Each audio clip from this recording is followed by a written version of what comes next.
Hello, everyone. My name is Dara Hennessy. I'm proud to be the CEO of Citywise Education, but I'm more proud to be a Citywise alumni. I have a degree in economics and political science and a master's in social policy from Trinity College. In a room like this, you would rightly think, big deal. But I'm from a part of Tallaght that is considered very disadvantaged, where less than 7% of people have a degree. Today, I want to tell you how Citywise helped make that happen for me, our ambition for expansion and growth, and the important part Rethink Ireland and this evaluation has played in that journey. The Pupil Deprivation Index denotes 21 areas of Tallaght as very disadvantaged, the lowest on their scale. Despite so-called full employment in the economy, areas of our community have unemployment rates of 30%. But the key metric for me is the one I've already mentioned. Less than 7% of people in our community hold a college degree compared to 54% nationally. What that means is young people can't get out of the cycle. They're trapped in unemployment or low-paying jobs or zero-hour contracts, and all this at a time when we know it's already so easy to get sucked into antisocial behaviour from a young age. I know that if we can get that statistic to increase, we can get the other indicators moving in the right direction. So what's our solution at Citywise? We work with schools and individuals to support young people, increasing their aspirations and providing opportunities to help them fully thrive. We do everything from homework clubs, after-school classes, transition year courses, coding programs and sports activities. It's all about attracting young people from an early age while inspiring and supporting them to dream big. We work with young people from third class all the way through to third level. Education is what we do, and it's in everything that we do. But let me tell you about my own story. Like I said, I'm an alumni. What drew me to Citywise was the Astro. When I was a kid, there was a big shiny Astro, and me and my friends stumbled across the road with a ball under our arm.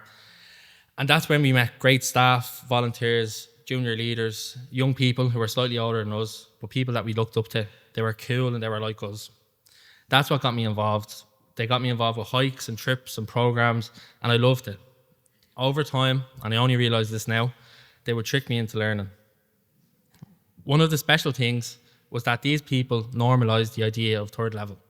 I was asked not if I would go to college, but what college I would go to. I often tell the story that kind of make the point that if I had wanted to become a plumber, I would have been in luck. A lot of my neighbours are plumbers, very nice people, could knock into any of them and they would have set me up with an apprenticeship, answered any questions I had. But I wanted to be an economist and there wasn't as many of them in my estate. But Citywise is where I built my aspirations, and they gave me the skills, confidence and the support to make them aspirations a reality. And I'm just one of thousands of stories. 500 young people every week come to Citywise for the programs. 92% of Citywise young people progress to further and higher education. 50% of our past members are now volunteers on Citywise. 50% of our volunteers, are past members. So imagine a young person from Tallaght that has got support from Citywise. They went on to study engineering in college with our help. Now they spend one evening a week giving maths grinds in Citywise to the next generation. Can you imagine the impact on families, on individuals, on schools and the wider community? Well, now you no longer need to imagine it. It's in black and white in the report in your hand or under your seat. You don't need to take my word for it.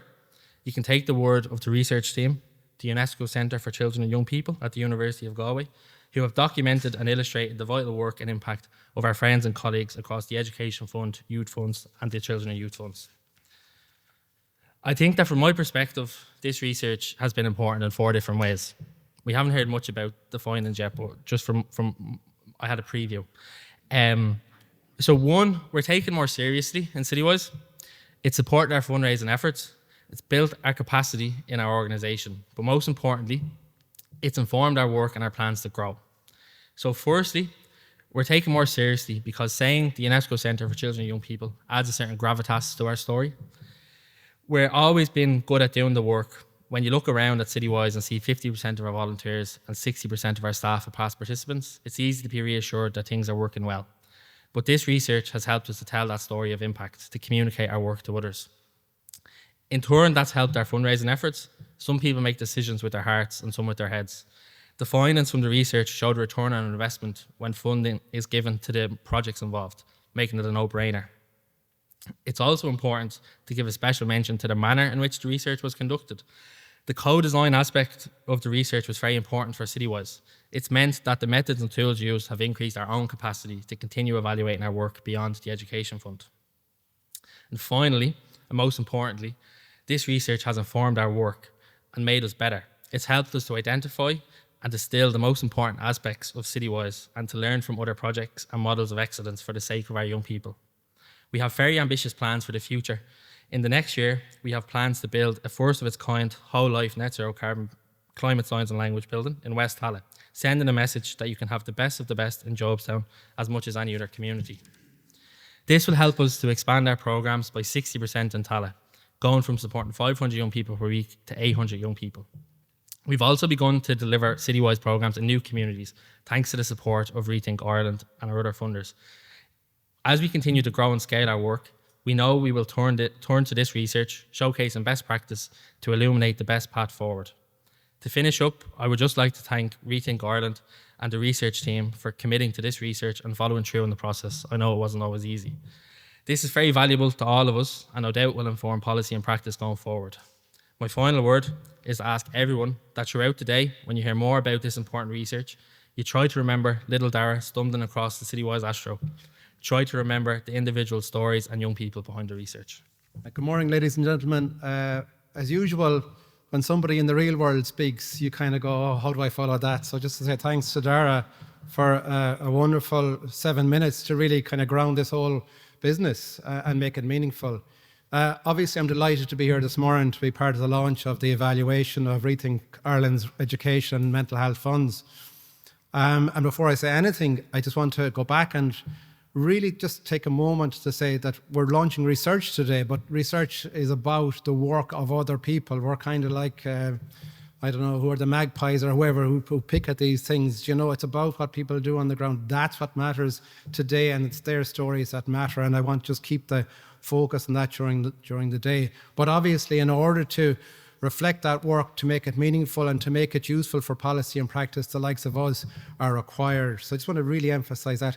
And also to think about the role that Rethink is playing now and has done in respect of social innovation in Ireland, really kind of pushing innovation in social policy, getting money, garnering funds, and prompting and priming providers, innovators to effectively address these significant social issues. So it's really important.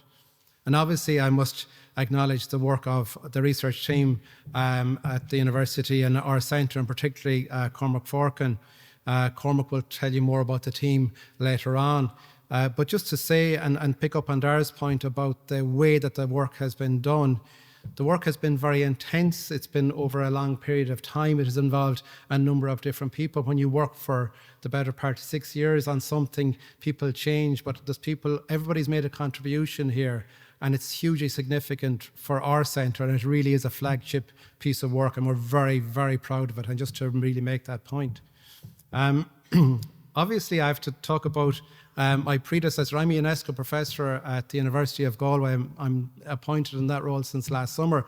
And my colleague, Professor Pat Dolan, was previously in the role, and he's now the emeritus UNESCO professor. But Pat is really significant in this storyline for us as well, because Pat was the person who made the connection with Rethink, who formed the partnership, and actually who built and led the research in its early stages. And just to indicate how much I'm continuing, I suppose, Pat's work, if you stand up for a second, Pat, if you don't mind. So just everybody take a look at what Pat's wearing.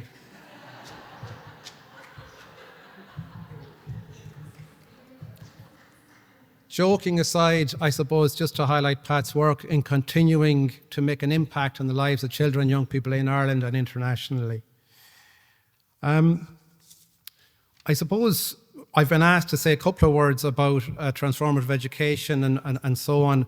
Really, I more want to talk about the idea that what's happening here this morning really fits the UNESCO agenda, and particularly its strategic objective around ensuring inclusive and equitable quality education and promoting the lifelong learning opportunities for all. It's very simple in a way. That's the strategic objective of UNESCO. It's the SDG on education, and in a sense, while their mental health funds are involved here, it's the similar kind of agenda here. And more particularly, I suppose, really the Rethink awardees' work is firmly within the frame of transformative education, which is a really important agenda for UNESCO. And what I've seen and what's apparent in the work and what's been distilled out of the work that Cormac and colleagues and Pat have led is a set of principles which really align very well with transformative education. Principles about being learner-centred, focusing on holistic development, not just that bit about can you do the maths problem or whatever it is, looking at the intellectual, emotional and cultural or ethical dimensions. The importance of critical thinking and reflection in the era of AI. We are so challenged now, and educators all around, how are we going to manage this? How are we going to engage with this? But really thinking about learners questioning the dominant narratives, the things that are out there, reflect on their own beliefs, and understanding the world from the variety of perspectives that are there. Again, going back to basics of values, being value-based, rooted in values like human rights, gender equality, again, a significant priority for UNESCO, peace and respect for diversity. But being action-orientated, being about doing something. Theory is fine, but what are you going to do? Being encouraged to act and go beyond what's been learned to create change in community and beyond.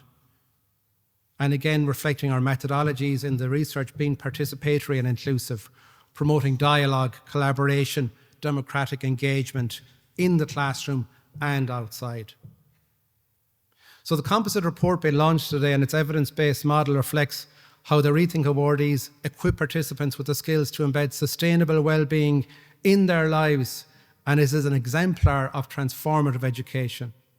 So there's plenty of details in the composite report and in the associated reports and in the individual grantee reports. So just to give you the scale, I think 39 projects Cormac mentioned. It's a massive piece of work. My personal takeaways are 4. We have a clear picture of the outcomes from alternative education that young people value and that we should value also. We see from the report what we should do, the practices and processes that we should do, that we should enact to achieve those outcomes. We see the principles that should guide us and how we work. And again, picking up on Dara's storyline, we need to know about the context of the lives of the people we work with and how do our services and interventions engage with, support, and maybe make changes in those contexts, which is what Citywise and Dara and a lot of the grantees are doing day by day. All of this key learning is set out in the reports being launched and the insights available to policy and practice in the alternative education and related fields. As UNESCO Chair, I can assure you that the findings from this research have an international resonance. And again, just to remind you, some of the things that UNESCO are about is being a laboratory of ideas and being involved in capacity building for policy and practice. And there's plenty in this work to bring to UNESCO, to talk to UNESCO about. And just as recently as Monday, we sat down with some UNESCO senior officials on the technical and vocational education side and talked to them about the work. And they've committed to disseminating it through their own networks, to their field offices, but also engaging with us to see can we actually make something more useful for them for future work that they're involved in. So in conclusion, I urge the Minister, his colleague ministers in other departments, civil servants and assistants to the ministers to seriously engage with Rethink on forwarding the recommendations from this research. And in doing so, to embed the innovative work developed and implemented by the Rethink awardees in future policy and practice. So, thank you. An cédal síos bhhailm ba buchas sa gháil de gach duine atá I bhur látharnumh tá ásmúram I bhur measc an maidin úntach brá seo ag seoladh tuairisc meastóireachta oscail na Gaillimh agus clogár agus ó críle gach duine thug páirteach ann an fearn taide agus go mómhór an fearn sa Rethink an Admhainnig na hÉireann. Highlight of the morning is hardly the way to go. Deirdre, thank you for the invitation. Congratulations to Cormac and all of the team. And thank you to Paul for the welcome as well. It's a pleasure to be here. Cormac mentioned the apple and the pear. I was struck by one of my early higher diploma mornings in education as a teacher when I was comparing apples and oranges, and I asked this one student, and he said, "Sir, apples and oranges, that's a fruit salad." And I said, "Yeah, fair play, you're on the right track." And in a way, we're in a fruit salad this morning because it's a compendium of everything. But Cormac, thank you and all of your team for the wonderful research that you've presented to us this morning. And apologies to everybody. If I'm the highlight, then you're in big trouble, because I've 3 parts of my speech. I have my own ad-lib notes and I have the department speech as well as my own notes. But as a teacher and as somebody who's involved in adult education and second chance education, that innovative need to find solutions in terms of education and equality, and that, as we say, that complete parallel life, but it's linked together, of poor mental health, people not engaging and opting out and being left and being lost, are a challenge that are ones that we have to grapple with and actually, for once and for all, grasp and change. And they are interconnected. And if we were to look at what's happening in the world today, this report offers us a pathway. It offers us a solution, because it is about community and schools. And I'm not going to go into the whole piece around where we all come from. But if we're to really be honest with each other, there does need to be a change completely in the mindset and the outlook. And I'll come back to that. And I always love this phrase, alternative education. And as I was saying earlier, I was in a school where my principal was an extraordinary man. He was a visionary in many ways in the Cork VEC, then now ETB. But he had a model of education that was Leaving Cert and Leaving Cert plus. And he lost a cohort, a group of people who had a contribution to make. And many of us were just trying to change the mindset that there were students, there were kids in school who were decent, great kids who wanted to be in school but didn't want to be in formal education, who wanted to learn. And you know, that's why in my own case I got involved with Leaving Cert Applied, became Director of Adult Education, and I'm really a powerful champion in my own small way of adult education. And if you look at what we did with COVID, we changed education and Leaving Cert. We also changed our approach to apprenticeships and how we delivered them and how we had people think about them. And so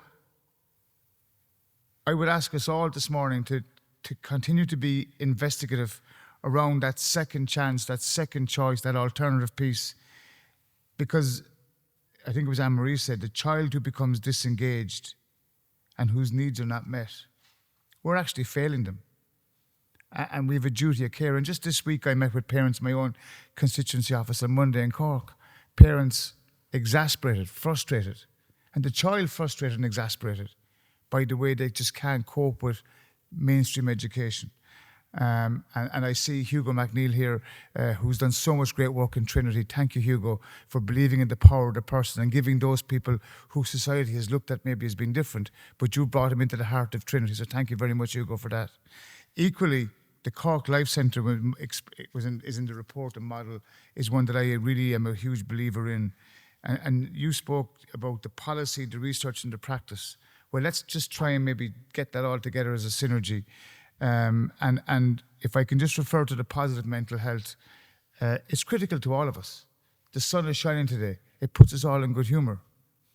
If you're inside an honours maths class at 10 to 4 on a Friday afternoon, and you know in your heart you can't do honours maths, I was that student, you're struggling. There's a piece of you inside that wants to rebel or wants to just be left out, or whatever the phrase today is. And on page 12 of the report, there's a great section about the mental health and the whole piece around that positive well-being. And we live in a changing world. Today, as we speak, young people are being challenged by influencers, social media. How can the Instagram world they live in be that perfect place? And equally, what this report and what you're all doing is increasing and is pointing that directional roadmap to education and to life, being about giving students and young people skills and resilience. But also it's about all of us being tasked with the objective of the report is challenging us to do, is to enabling all of us in some way to be able to be fulfilled in our life. And I'm a big believer in Maslow. I felt like I was back in my higher education class when I was seeing some of the phrases, but I'm a big believer in Maslow and that self-actualization piece, whatever that means for all of us. And I suppose for me, it's about the model, and as Anne-Marie said, the hidden status of alternative education. And I do hope as a consequence of today that we can bring change, that we can, as you said, Deirdre, if you feel well, you actually live well and you learn well. And that's why I'm delighted to be here as a minister in the department. I'm now moving to the script, by the way, so apologies. The highlight is gone. But it is about saying thank you, first of all. It's also about recognising that education and mental health go together. I'm always struck when I'm at these wonderful events that in a world over across the Atlantic, you see Mr. Musk and Mr. Trump, and they'd probably have all of us in this room today put into a sticker with saying, not wanted, irrelevant, waste of money. Well, can I ask those who are living in that side of the world, look at what we're doing today here. It's about people. It does matter. And what you're doing is incredible. And if anyone doubts what you do, it takes a village. It takes all of us. We need research. We can't all get to be the top academic in Trinity or the person who's wherever. We're all equal in my eyes. And that's why what you do is important. So when you see Musk and Trump, just remember what you do. And I mean that genuinely. That's probably politically incorrect, but apologies for that. The research is powerful because it speaks about that group of young people, and I go back to Anne-Marie again, about that 15 plus age group that are vulnerable, that are under influence and that need help and need direction. Can I congratulate all of the 32 awardee organisations involved in these funds today and involved in this report and the in-depth evaluation that's put together to bring it all together, because it's an important, critical piece of work. As a new minister in the Department of Rural and Community Development, I may be the newbie in the class, but the relationship between Rethink and the department goes back a long way. And that strong connection under the leadership of Deirdre, I want to thank you most sincerely for what you do and all of your team. It's an important, critical work around philanthropy, but it's also about offering roadmaps. And it's about government working with you in terms of philanthropy and fundraising. I'll come back to that in a minute. And that creation of the National Social Innovation Fund, later to become Rethink, was a brilliant, brilliant strategy. And we now have a strong, effective working partnership and relationship because it's about a vision that's based upon a just, equal and sustainable Ireland, which I think we all want to do. And last year, Rethink became a 109 million fund for social innovation, surpassing its original goal of 100 million. And that milestone was achieved because of a partnership, but also because of innovative, creative thinking, working together, Lakela, in finding solutions to the pressing issues that challenge us as a nation. And that's why, as a minister in the government, somebody who's a teacher, immersed in community, involved in my own local community organisation, parish council, GA club, it's that collaboration, that partnership. But it's not the silo. It's not the different kind of twin track. It's the collaborative approach that we all should take. And I do hope that as a consequence of what we do, that we can enhance the lives of people. It's about enriching people, empowering people. It's about giving the citizen on Gná Dinna an opportunity. And that's why the department that I'm in, of Rural Community Development and Rethink have put matching funds in terms of the delivery of projects. And that partnership demonstrates clearly the critical importance of what we're doing today here. And whilst today is about education and mental health, what all of you are doing and what Rethink is doing is one that we must promulgate and tell the world and tell each other, because if you look at what we're doing, it's about empowering people. It's about ensuring that we tackle inequality, that we foster mental resilience, and that we promote social inclusion. That's why in my own constituency in Cork, you have the Resilient Cork Fund, and I want to pay tribute to Padraig Valley, whom I know is not here today, and I see a very good friend of mine here, Dennis O'Brien from Ferogo, who does huge work in Cork. Dennis, thank you for the work that you do. And again, it goes back to that model of outside the box we must think, and you do that very well. So thank you, Dennis, and to thank Padraig in his absence, please, Deirdre. So it's about delivering for families. You know, it's about the family with the young child who are struggling financially, to provide assistance to them. It's about the people I met last week with the assistance dogs to children with profound mental disability whose lives are enriched, whose lives are made easier. Supporting and training mentoring program for artists from migrant, refugee and asylum seeking backgrounds.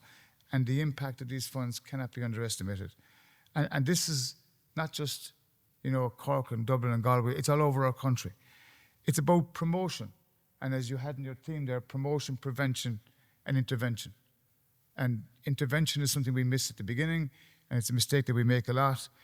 And then we're in the preventative piece, but the promotion piece is very important. And that's why the National Philanthropic Policy, launched in December of 2023, is about creating an enabling environment and accelerating engagement in philanthropy for social good. And I'm going to skip through some of the speech now because I'm getting signs from the back that I'm under pressure. I'm actually going to an event in Kildare, but my apologies. But can I just come back to the research findings from today? The €8 investment, you know, to the outsider it means nothing, but to all of us in this room it's huge. It's profound. And it's a powerful endorsement of the education youth models, health models and innovations developed by non-profits around Ireland. And I know people say you kind of find it hard to measure outcomes and how do you do that, and you're right about the playground and the smile and you see the different pieces. But as policymakers, we have to continue on the route we're going, because the research of whatever hue it is about evidence-based, which helps us. And for me, in my job as a minister in the department and as a politician, the person comes first. I know some of you might think that we make policy decisions that you disagree with, but for me, it's about supporting that young person staying in education. And education isn't the one-size-fits-all. It is about that alternative piece where you have the Life Centre, the Leaving Cert applied in terms of school now, in terms of curriculum. And I was struck by the point about our education model. Some of us who are immersed in education think we've changed it completely, and it's a great place to be. But you're right, there are barriers that we must look at. There are ways in which we must keep more young people in some type of education. And so that's why, as part of the reading for the research today, I was delighted to see the voice of the learners coming through in the research. You know, we speak about the social return on investment, but if it's not valued by the learner themselves, then what matters? You know, young people are important to us. And I was struck by the comments of one of the people who said, I'm just happier, I'm more comfortable in myself, would be the best way to describe it. And not just this process, but the work I've done on myself for the last 10 months as well. I'm more open and honest about everything. And so any of my experience of trauma I've been through, and I have no bother in talking. And that's a powerful piece. And that just amplifies the need that we all have to take the evidence to action, which is challenging, but which is necessary. And there are things that work, things that don't work, but can we all make sure that we keep moving forward? And I'm encouraged, as you said, Deirdre, it's the first in Europe of its type of evidence. And that gives us an opportunity to be a leader and to be an exemplar and to change. And so I will take the learnings from today from me, but also bring the report findings back to my colleagues in government, not just to read the research, but to take it into account, to look at how we can, as a government, in different departments, bring change, bring reform. And I will commit today as a minister to answer the question earlier, advocate to be that voice of change, advocate that innovative solutions to societal challenges, especially as we have today here, supported by the evidence-based research, should be given a chance. And that's why I think today is an important day. It's about the dedicated staff of Rethink, our researchers from Galway, the incredible group of people gathered here, supporting each other, challenging each other, and bringing change. Finally, can I again sincerely congratulate Cormac, you and all the team on the great work you're doing. I was at the UNESCO second award to Cork last week, Lifelong Learning Festival. And that's an example of where a small little seed was taken, and we have a week-long festival ending today of people coming into non-formal settings in education and learning and being open to new ideas. So thank you for having me to be here today. Sorry for giving you maybe a higher diploma education lesson, but it's my great privilege to launch the report and to say Cagordagus Lagactina agus Gomermi Bio agus Berbu Asaknober Gormina Mahagov. Good morning, everyone, and thank you so much for being here, and a very special welcome to Minister Buttimer for taking the time to join us today. Thank you. I just learned that Minister Buttimer was a teacher before he was a politician, so I know that you have a special grow for this topic, so we're looking forward to hearing your words. So why did Rethink Ireland commission this research? Our Manifesto 2030 states, we measure our economy's success based on the equality we achieve and the physical and mental health of our people and planet.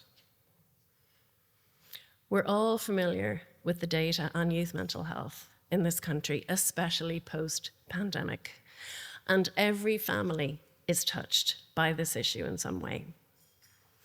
Similarly, we all know that the formal education system, by which I mean schools, is very successful on academic scores, by which I mean PISA, but that many young people fall through the cracks for reasons of mental health, school exclusion, social phobia, bullying, or lots of other reasons that mean they can't survive, or in some cases even attend school. And this is often driven by family circumstances or postcode, but not always. At Rethink Ireland, we wished to identify projects that could serve as models of excellence in overcoming educational inequality and/or improving mental health outcomes for young people. And specifically, we wanted to generate evidence that could inform policy and practice, and in doing so, bring Rethink Ireland's 2030 manifesto alive. So to do this, we wanted to create a raft of social impact data that could inform smart public policy and inspire public leadership. And we had a hypothesis. Our hypothesis was that education and mental health are a virtuous circle, not two parallel sectors.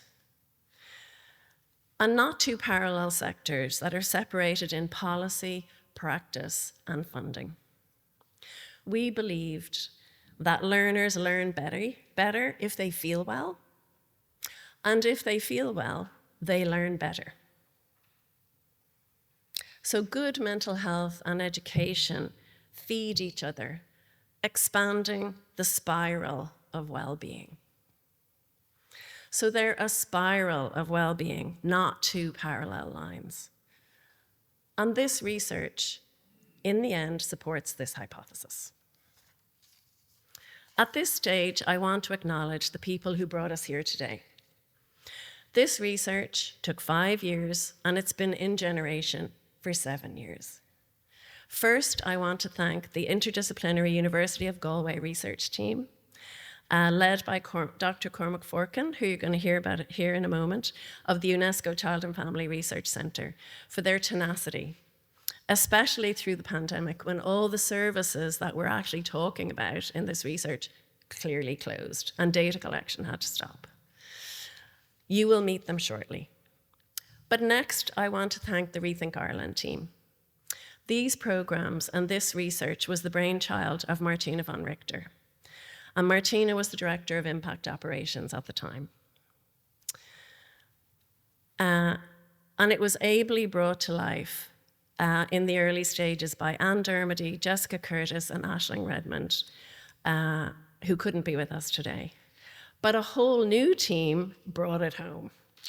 So thank you to Joanne Malone, our Head of Education, Mario Votero, our Director of Impact, Aoife Moriarty, who's brought us here today, and the whole Marketing Communications team. I also want to thank the Minister and the Department of Rural and Community Development, who provided match funding of €14.6 million, very significant match funding, for the programmes and for the research, and to the many, many philanthropic donors who supported all these programmes to make this possible. Philanthropic donors from all over the country. And finally, I want to thank the Department of Education officials who saw the vision and approved these projects for funding with dormant accounts funds. So thank you to the awardees and the learners who so enthusiastically leaned into this research with time and energy, because it did take your time and energy too. So it takes a village to deliver research of this breadth and scale, and you're going to hear from many of these people today. So what did we find out?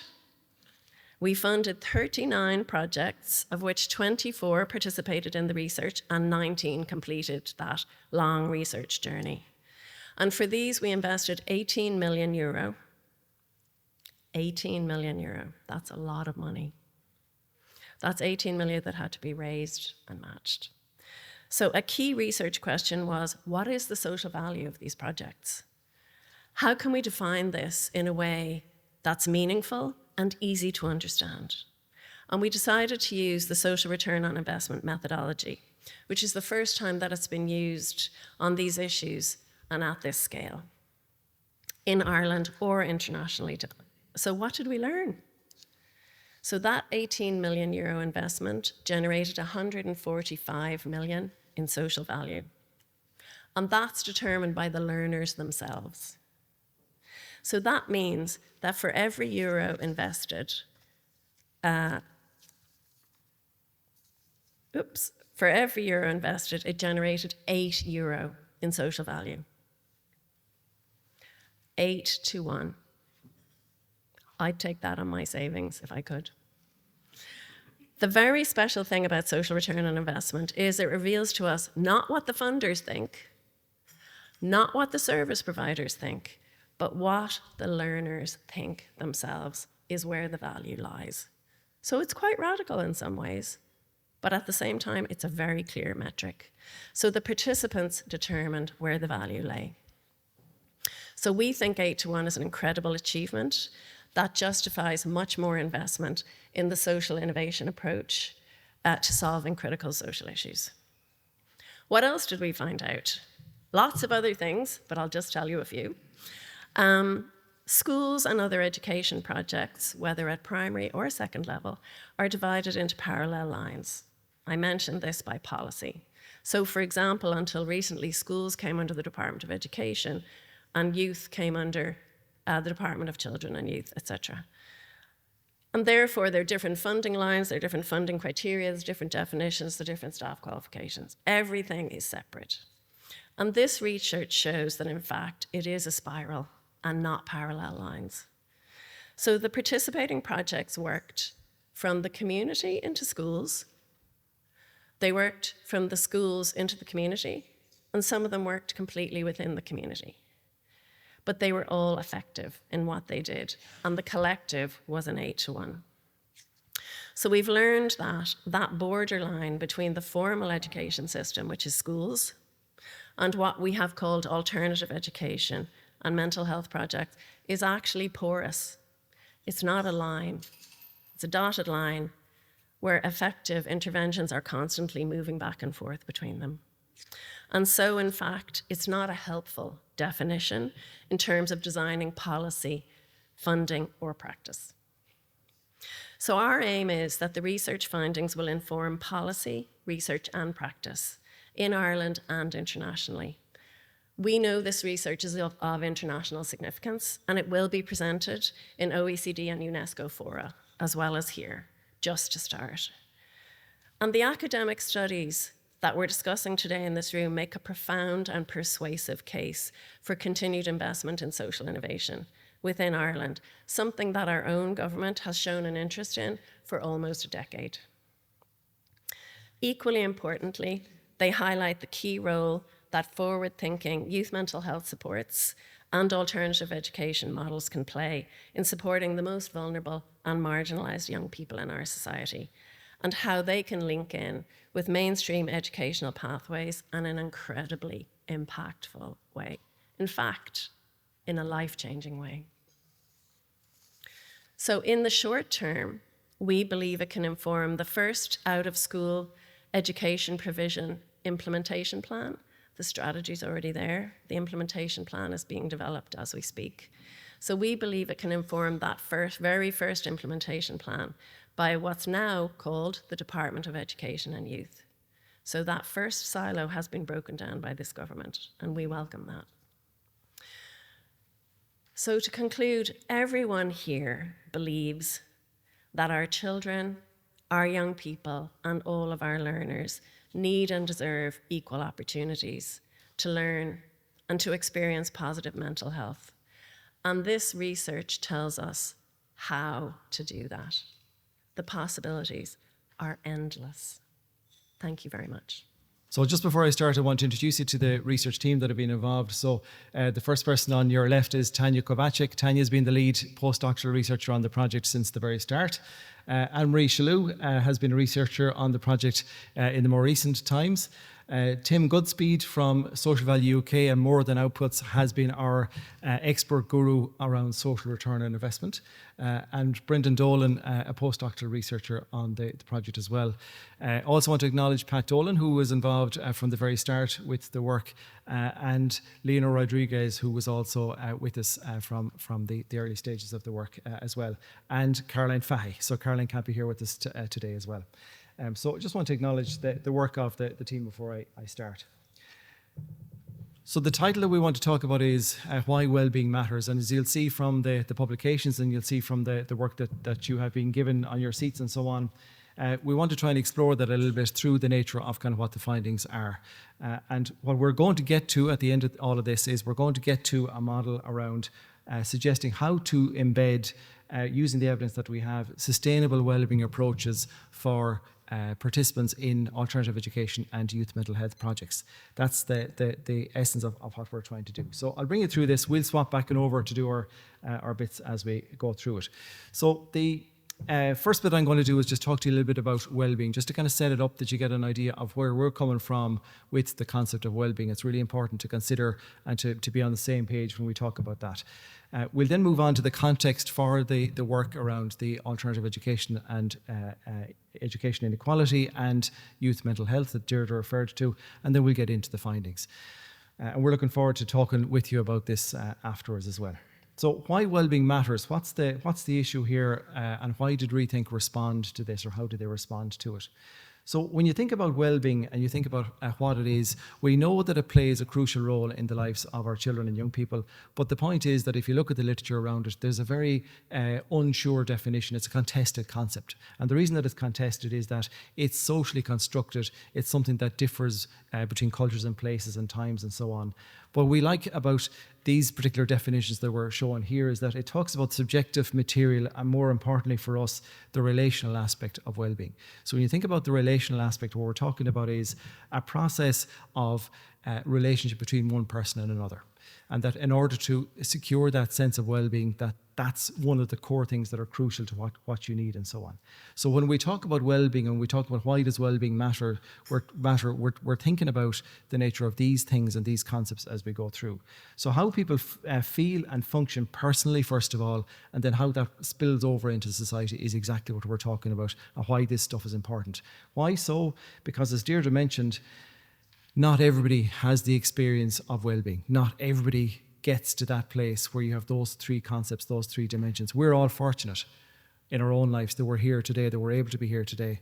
but there are people that can't, and people that just don't have the necessary supports and so on. So as Deirdre mentioned about falling through the cracks, there are people that fall through the cracks inevitably because of not having access to those dimensions. So the diagram on the right just shows the nature of the three funds that Rethink Ireland introduced. As Deirdre mentioned, it was about trying to find innovative solutions to persistent social problems. So this idea of, what exists, what is the problem, and is there some innovative way or some innovative solution out there that exists? So the three funds, the Education Fund, our first baby, we kind of think of it in it's been around for so long. The Education Fund awardees, the Youth Funds were second, and then the Children and Youth awardees were next. So the 39 projects were supported through the Rethink endeavour, through the business supports and capital, but also then through this parallel evaluation that we took on to do. And just to say, that's something that we were with Rethink Ireland from the very start. So it's often our experience in the Research Centre in Galway that the evaluators will be brought in at the end, and here's X pot of money, go and evaluate the thing and tell us what you think when it's all over. So we really appreciate the fact that it was done the right way around. The evaluators were brought in at the very start. We sat down and we co-designed the evaluation framework with the awardees and with Rethink Ireland. So that's something as well, just to kind of put it that way for you. Just to kind of break it down, as Deirdre mentioned, the models of excellence, that's what we're trying to find. We're trying to find innovative models of excellence across the board. The chart on the right-hand side just breaks down between those that were education-only projects and those that were mental health projects or mental health-based projects. So as you can see, the bottom line of that table, that the majority of the projects we dealt with had more of an education focus rather than a mental health focus. So the chart just kind of shows that. And that's interesting. It's in the composite report that you have on your chair. You can see the details about that in itself. Just to give you a little bit about a pin picture of where they were and kind of where are these projects located and so on. It's kind of interesting just to put it to you this way, is that Appendix 2, 3 and 4 specify the nature or a short description of each project. So you'll be able to find out who they were, where they were, who they worked with and so on in a kind of a short descriptor. So we haven't time to go through each one of the 39 projects. We'd love to name them all out, but obviously we can't because of the time that we have. But from the point of view of where are they and kind of, what do they mean in terms of geography and so on, Dublin, Cork and Limerick had the most. So again, that's no surprise, I suppose, from the point of view of centres of population. There were 4 that had a nationwide remit. So of the 39, 4 had a nationwide remit that were often based in Dublin but had a nationwide remit. Midlands and the West, you can see the counties that were covered with the projects there. And then the South had Clare and Waterford. So that's just to give you an idea of the spread of it and so on. The interesting thing about this is that from an age range perspective, that the ages that were covered, primarily the biggest grouping was the 13 to 18 category. So there were variations within that, would say 12 to 14 or 13 to 16 or whatever, but within that broad category, it was 13 to 18 were the biggest groupings and so on. There was one project that dealt with adult males. So that was kind of an outlier in the sense of what it tried to do. And then there was another project that dealt with 18-plus-year-old adults as they defined them.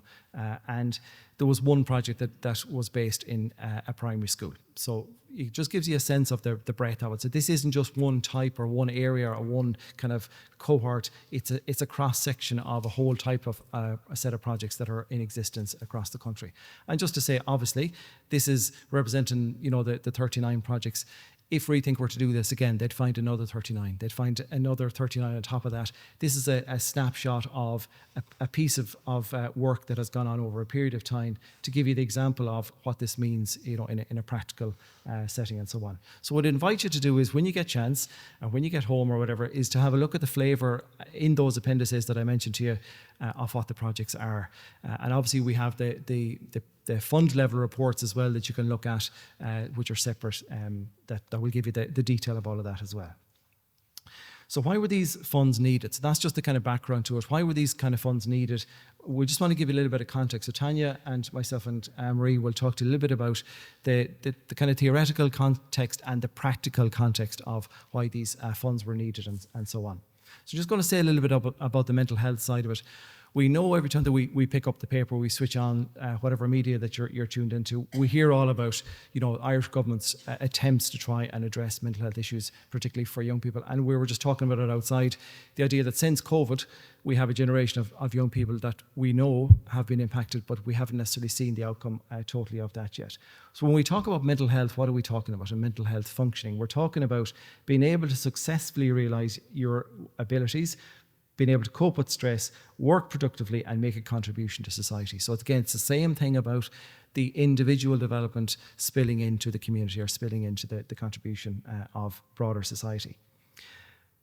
But we know that poor mental health is not just a health issue, it's a social and economic issue. And that's what we were trying to get to, is we're trying to get under the hood, under the bonnet of what did that mean from a social perspective? What were the core attributes that these projects brought to participants that helped them to grow and to develop and so on. My World Survey 2, the great work that has been done in the My World Survey and My World Survey 2, the Growing Up in Ireland study, you know what the figures say, again, is that there are some very positive figures that young people are beginning to reach out. It's okay to not be okay. All these kind of things are beginning to happen, but we still have cohorts that are not in that supportive situation. This just is a figure to show you. The white piece at the bottom explains what we're talking about. And as you can see there, 75% of kind of serious mental health difficulties will begin to emerge between 15 and 25. So when you talk about it at a global level, that's what we know. We know from all the data sets, we know that that's the way it is. So when you think about intervention and understanding what goes on, these projects that we were working with, again, going back to the age range, are in that very particular place where it's trying to create that space for early intervention and prevention. So that's really positive from that perspective. And just to say, obviously, with the sharing the vision, the most up-to-date policy document in Ireland on mental health and mental health provision and so on, if you look at Domain 1, this is where our work fits, and this is where the work of the projects fit. And Domain 1 up in the very top left talks about promotion, prevention, and early intervention around mental health. And, so it fits really well. This work fits really well with the national policy priorities and so on. So that's the kind of the high level kind of intro, if you like, to the mental health issues and so on. So I'll hand you over to Tanya, and she'll talk to you about the education inequality and alternative education. And then Anne-Marie will talk to you about some work that has been going on at the department level as well.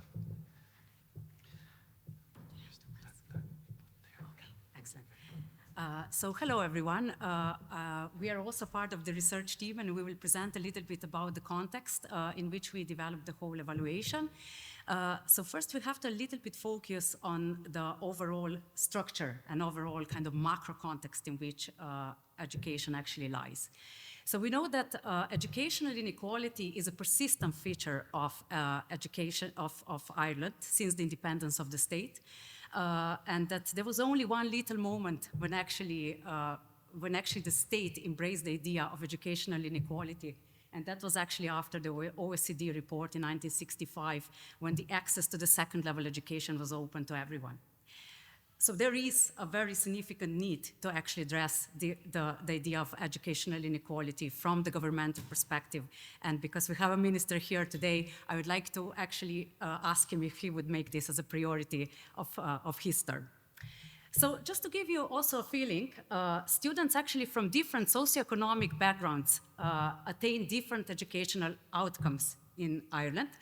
And I think Dara's experience was very significant and very moving when he took us actually to Tala and showed us actually how young people in Tala progress to third level education. And it is still a matter of luck and matter of being kept by certain nets or certain programs to progress to higher level education. So there are some examples that we actually listed.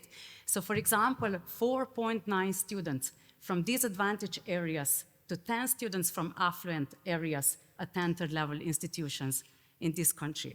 So the ratio is quite significant, right? I mentioned already the report, and I also want to say that interventions that are usually supported by government are designed and address educational inequality in Ireland, have primarily focused on reforming schoolgoers' experiences. And they focused on schools, on particular schools, but they didn't address the issue on a more macro structural level. So here we have like just some little data and little kind of examples how educational inequality persists in the state. Just to say, yes, Ireland is doing very well in completing the senior cycle. So approximately 92% of students actually finish education in Ireland, which is very positive. So I think we should be happy with that, right? But there is a big question, what about this 8%? And we do have to care about 8% because we want to have 100%, right? We do care about all young people, I believe. And in connection to educational inequality and the programs that actually serve for young people, these 8% are particularly important in this regard. However, I think we have also another layer that we have to think about, and this is that how actually educational inequality has been addressed through policy so far. For example, government response was to introduce DASH plan in 2005, which was then updated in 2017. And DASH plan very much kind of focused the resources into schools which are based in less affluent economic areas. However, as you can see in this figure to the right, there are the outcomes for students who attend DASH schools are still lower than in comparison with the student outcomes who go to non-DASH schools. So there is something to think about this division between DASH and non-DASH schools as well, which I think it's another layer of thinking about educational inequality in Ireland as such.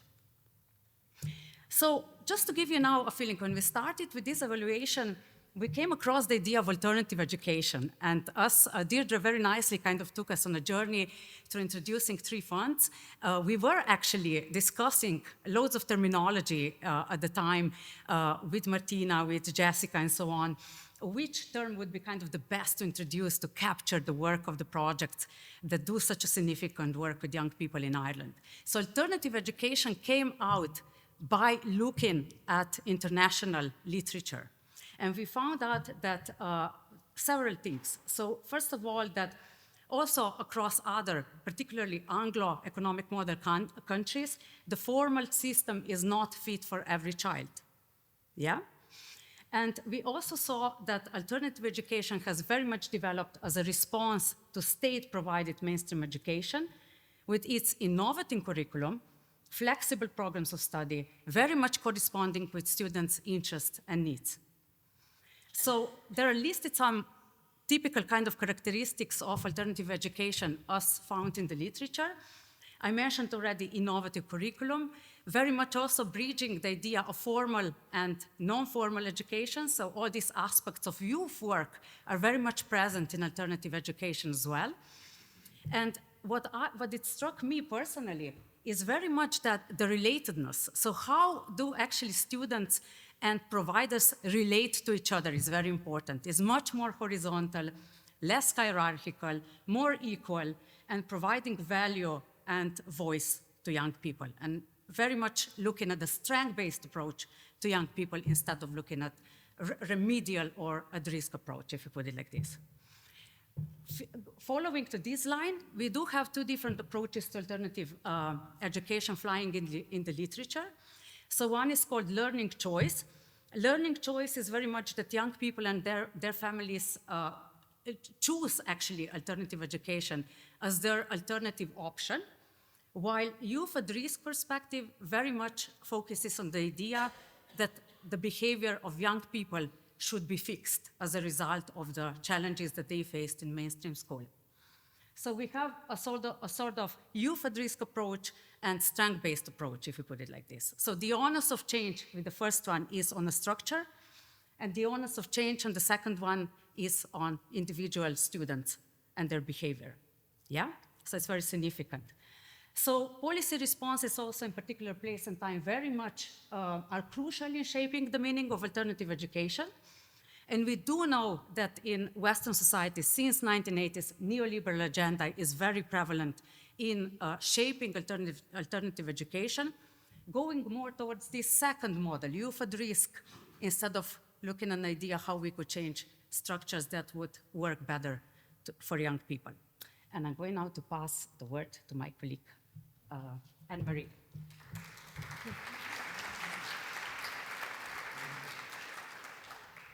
Hi, everybody. I'm just going to talk a little bit about what alternative education looks like in Ireland. So I suppose it has neither been defined nor recognised until very recently. It's a hidden sector. And I suppose that's why we're all here today, to unveil and shed more light on this sector. The Department of Education did carry out its first review of alternative education in October 2022. And they defined it as a provision of education outside of the mainstream school setting for children who have become disengaged from mainstream education. The review focused on services catering for young people aged 15 years of age and under. They highlighted 23 projects in total in the review, and they highlighted projects that use a wraparound approach, that are student-led and needs-led. The review did find that the sector is vulnerable. It remains a vulnerable sector in terms of funding, sustainability, and governance. And they made recommendations on foot of that. For example, they recommended that the governance structure be standardised, and that if projects within the sector wish to avail of sustainable funding, that certain criteria needs to be met in terms of learning provision, teaching provision, and referral processes. We would argue that the review did not go far enough. There are many other projects out there that it didn't include. For example, projects who support young people who are 15 years of age and older, young people who are disengaging from mainstream or who are at risk of disengaging from mainstream. So that's pass on to Cormac there. Thank you. So that's just to give you a context for the youth mental health and the alternative education, and it's that sort of stuff. Policy, by its very nature and by these facts and figures, are important because it sets the scene for what I'm about to tell you. So it's a bit like the beautiful day that we have outside and the nature. We all feel in good mood and so on. I'm not going to wreck your mood. I'm going to actually boost your mood with this information that I'm going to give you now, which is the crux of why we're here in the first place. So our study, what did we find? What's important? What can we do? All that kind of stuff. So let's get into it. So first thing to say to you is that this was always about a developmental approach. So as evaluators, our centre in Galway has been set up for the last 20 odd years. We've always been about developmental and a developmental approach, not a got you approach. We were never there to point a finger at somebody and say, you're doing that the wrong way. We were there to find out what were the strengths and attributes that they were using and how can they reinterrogate for example, the theories of change and grow and develop kind of from there. As I said, we co-created the evaluation framework. The main point that we were trying to do with that was to, what in kind of our lingo, is open the black box of service provision. So if you imagine literally a black box, you can't see what if something goes in one side and out the other, you can't see what happens in the middle. So what we wanted to do is we wanted to be open that black box and understand the nature of the intervention in its fullest. So our evaluation was trying to do that, was to get to grips with that and so on. So what we did was we used a social return on investment methodology along with photo voice. So you'll have seen in between the various kind of inputs this morning, you'll have seen our photo voice exhibition on the screen, and I'll get into the social return on investment piece with you now, by giving you this particular example. So this is in the youth-friendly version of your report that's in front of you. And I want you to think about social return on investment in this particular way. So you buy a coffee cart, coffee truck, you buy your coffee, you buy your cups, and you go off to your nearest football ground and you start selling your coffee. Your return on your investment is the amount of coffee that you sell. So we all know what that feels like. You sell something and you get a bit of money back and you're, hey, that's what that's about. But think about it from what we're interested in is we're not interested in making money. We're interested in the social return. So a playground, supposing that you had 100 grand and supposing that you invested the 100 grand in the playground. What we're interested in is the return for those that use it. So in other words, the smiles on the faces of the children, the few by the parents say, I don't have to look after them for the next 10 minutes. It's that sense of the benefit that accrues from something that's done socially. So what's the benefit of that? So that's what we have tried to do, is try to get to it in under the hood, under the bonnet, to see what that kind of looks like. So in kind of more formal terms, what social value does is it tries to understand or measure that social value that's created by the awardee projects. What are the benefits that are created? Are they better? Are the participants, have they more self-esteem? Are they better able to cope? Have they better social skills? Have they more social support? Have they better levels of resilience? What we would call soft skills, the soft skills that we need to grow and to develop.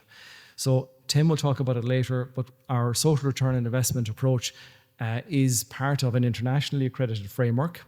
So we're accredited practitioners, and it undergoes obviously a set of principles. So this isn't just something that happens, it's done very methodically, and because of that it takes a bit longer to do it than doing a normal kind of study and so on. And just as to echo what Gerda said, it's the largest study of its kind ever done on alternative education, stroke youth mental health in Ireland to this point. So it has never been done before. So I mean, again, we wouldn't have been able to do this only for the support of Rethink. So what I want to do now is, just for the time we have left, is to talk to you about 3 kind of high-level findings. You can read this yourself, obviously, in the report, but I want to point these out as something to go away and think about. So the first one is the idea of, where do the projects fit? So the first question we asked was, when we began to conceptualise the projects and understand the projects, where did they actually fit? And in the composite report that you have, part of our job was to try and identify and bring together the macro learning from across those 24 projects that participated in the evaluation, and then the 19 that were involved in the SROI. And what we came up with, this took us a long time. We did a lot of scribbling on pieces of paper to try and figure this out. What we did was we came up with the idea of the provider and the recipient. If you were to think about a provider, as in your projects, and the recipient, where do they fit in relation to the overall alternative, the overall education system, the formal education system? So let me explain it to you this way. And don't worry about the detail, because this is all in your composite report. But what I want to show you is, on the right-hand side, this is just a snapshot of it, of the 4 different types that we came up with. So on the right-hand side, you'll see in-to-in, you'll see in-to-out, you'll see out-to-in, and out-to-out. We're going to have an exam on this afterwards. So the in-to-in is literally it describes a project that is in the education system, that provides something for those that are in the system. So an example is the Trinity Centre for Intellectual Disabilities, people with intellectual disabilities, because of obvious reasons. You can see why. The in to out describes a project that's on the outside of education, but does something for people on the inside. So in to out. So the in to out kind of a approach. Which is on CUSON, so they're based in community education, and then people on the outside come in to work to avail of their services. So from the point of view of people returning to education, for example. Aspire 2 was our 3rd type of category of project, where it was out to in, and this was a project that was an enterprise that worked with young people in their area to help them to grow and develop in education. So in other words, they were coming from the outside into the project, or into the education setting. And then the Cork Life Centre was an example of what we called an out-to-out project. So a project that was totally outside of a mainstream system for young people who were outside of the mainstream system. So if I've totally confused you, you can go and read all of this, but everyone laughs, yeah, I have, yeah, that's good. So what I want to do is I want to show you this, what does it all boil down to? The most important thing what we were trying to do was to conceptualize where do they fit, right? And you'll see why in a second. So when we boiled it all down, if you look at the last 2 bullet points, what we found was that the in-to-in was the 2nd most common category, with 25% of the projects, and the out-to-in was by far the most common. So when you combine those latter 2 categories, what we're saying is that nearly 80% of the provision that we found across those projects was either in-to-in or out-to-in. So that says a little bit about the nature of where these are. If there's something coming from the outside to the inside, surely there's something that goes amiss with what's inside. If there has to be that amount of effort coming in to a system, surely there's something that says. And we're not in any way critiquing the nature of the good provision that happens in education, but it just opens that question about, well, what does this actually mean? So going back to what Tanya said to you about the nature of alternative education, what we know from the literature is the first point there is that some international examples of alternative education are about fixing the child, so fixing the behaviour of the child. Some of the others are about changing the structure. But we found from our projects, and the way to describe it is that many of the projects that we've worked with in that space are seen as corrective and supportive of the mainstream system. So the corrective of a default problem that's there that kind of has been hidden and not talked about. And that's what we're kind of suggesting, is that kind of level of detail that we now have from our work shows us that that's a good description of kind of what it is. Why and how, what do? They focus on the strengths in a holistic way, as we've kind of talked about. They pave the way for the success for whatever that looks like. And in the documentation that you'll have, it's not a linear thing. It's not about, going from A to B to C. It might take 6 months to go from A to half to B. But the point is, you're on a trajectory, you're on a pathway.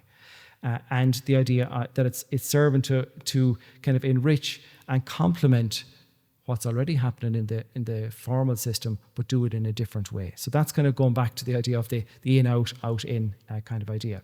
So based on that, and you can read this yourself in your own time, we published a paper to critique the 2022 review of alternative provision or out-of-school provision. As Tanya said, all we said in that was, we need to think bigger. We need to think broader. We need to open up our doors, not just up to 15. We know why it's 15, but not just to have it to 15. We need to have, as we said here, a more diverse understanding of what alternative education is, where it's acknowledged that alternative education operates within and outside the system and supports the lifelong learning of students and learners. It's not just about those up to 15. And that's a major critique. That's a major point that we feel very strongly about, that recognises the work of the projects that that we've worked with. So the reference is there. You can read the paper yourself. The second point, the second high-level thing that we found is this idea of what we call enabling actions.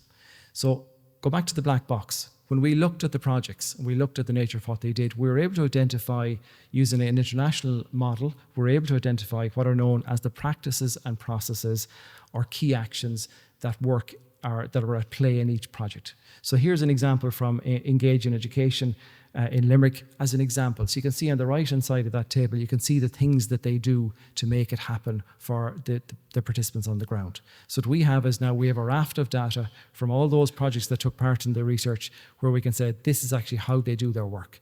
So again, if you think of the in to out, if you were to bring together all those projects in a room, we have all this information now to say this is how they do their work. This is how they make a difference with their particular participants. So again, it's too long to go into all of this now. I'm just floating it with you, that you know that it's there and that you know the information. So the idea is this is invaluable then for anybody that's in a similar service or in a similar area, but also for sharing this with mainstream, sharing it with educators in general about what works and so on. Here's the in-to-in, because it was one of the most common. You can see the projects on the left-hand side. Again, it's just a bulleted list of the kinds of actions that are common to all of that. Here's the out to in. Again, the same idea. You can see the projects on the left and the things that are common to their work and to the nature of how they work. So again, to conceptualize that, you're probably saying, why don't we give you one list?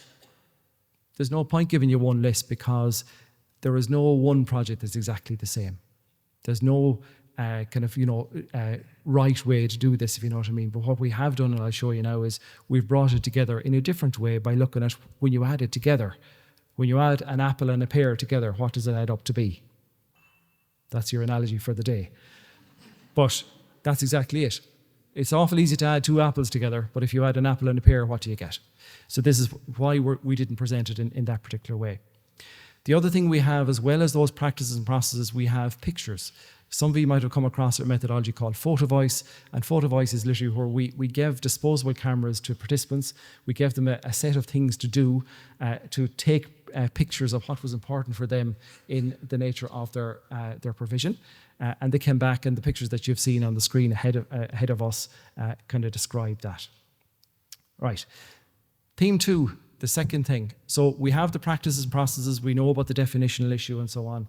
The second thing, though, that we were able to do is we're able to map, using the social return on investment approach, we're able to map, as you can see in the yellow diagram, the core outcomes that were common across. Remember I said we'd bring it together not by practices and processes, but by something that was common. These are the things that were common. So there were 16 outcomes that were common. No matter what way you cut it, what way you kind of swung it, there were 16 outcomes that were common across the board. Going from, as you can see, having more emotional regulation, better communication skills, all that kind of soft skills that we know about that are really important around well-being and educational success. Nearly there. Theme 3 is the idea of mapping this then onto kind of our well-being framework, but also putting a value associated with it. So the process of SROI, I'm not going to go into it now, but the process of SROI is outlined here, how we did it and so on. In short, what we did is we collected the qualitative data from each participant that participated in the projects. We then developed a survey on those outcomes to test that and to put a value on that. And that allowed us then to view those outcomes and put a value on those particular outcomes. So we can talk through that with you later if needs be. But this is what we found. As Deirdre mentioned earlier on, we found that when we brought the three funds together, so for the first time in Irish history, from an SROI perspective, we know that there was an overall return of 1:8. So for every €1 that was invested, there was €8 of return. And you can see the breakdown between the three funds that are there. Now again, that's not what's really important for us. The figure is important because it gives us something to go to policymakers with and say this is what makes a difference. But there's something that we want to show you about now, which we think is more important. We have a thing called, in Ireland, we have Understanding Life in Ireland, the Wellbeing Framework. And the Wellbeing Framework sets out an agenda for wellbeing for us as a country. And in that, on the right-hand side, you'll see there are 4 dimensions in that Wellbeing Framework. And what we were able to do is we were able to map those 16 outcomes in under the Irish Wellbeing Framework. So as you can see, just by even eyeballing it, you can see that Dimension 2 and Dimension 4, just by sheer number of outcomes, were the most common areas. So if I kind of bring that around this way to you, I'll put it to you this way. We now have evidence from these projects that says that if you work in this particular way, you use these particular practices and processes, that you will generate a return on investment to the number that I mentioned to you, but more importantly, that we can speak to the wellbeing framework for Ireland. So by working in this particular way with people that were often neglected or hidden, we can actually improve Ireland's wellbeing. Now, that's no mean feat to actually be able to say that and to be able to acknowledge that and to point to this is the value of this. And I remember when we kind of, with ourselves in Rethink, when we clicked that that's what it was kind of like a eureka moment. It's a really important kind of point and so on. So just to kind of put it into figures, you can see that 44% of the total value fits into that subjective Dimension 2 or to the Dimension 2. So you can see the nature of kind of how important it is. Just to say, I know I'm going to get run off the stage in a minute, is it also maps onto the SDGs. So from the point of view of the Sustainable Development Goals, we also mapped it, as you can see here, onto the Sustainable Development Goals, particularly Sustainable Development Goal 3 and 4, which are relevant. And our colleague, Professor Pat Dolan, helped us with this in the early stages of the work to see how that affiliation actually worked. And that's a really important kind of point as well. So I'm going to hand you over to Tim for a few minutes, and then I'm going to come back just to finish off, and we'll be done then. Thanks, Cormac. So, some big numbers. But as Cormac said, these numbers aren't everything, but they do tell us something. What do they tell us? The important bit we're trying to get to here, although this isn't real money, this isn't a return of 800% that you can get if you would have this on a savings account. Wouldn't that be good right now? It is a really helpful metric to try and understand the impact here, to prove we've done something, and we've done something at a significant level. Why put it in those monetary terms, though? Well, traditionally, we have all sorts of definitions of success that end up in monetary terms. Profit, growth in the economy, GDP, and that language of a return on investment is all about money. So how do we speak to those decision makers, policy makers, that definition of success, when we're actually trying to talk about a completely different definition of success in terms of well-being? And so this is what we're trying to do here. We're trying to bridge that gap and talk about a return on investment that is not real money, but in monetary terms, we can represent well-being and suggest an alternative definition of success to go alongside those things. Now, just hear me out here. I'm not saying instead of making money and having economies. This isn't a rant against capitalism, but wouldn't it be great if we had a better balance between the two?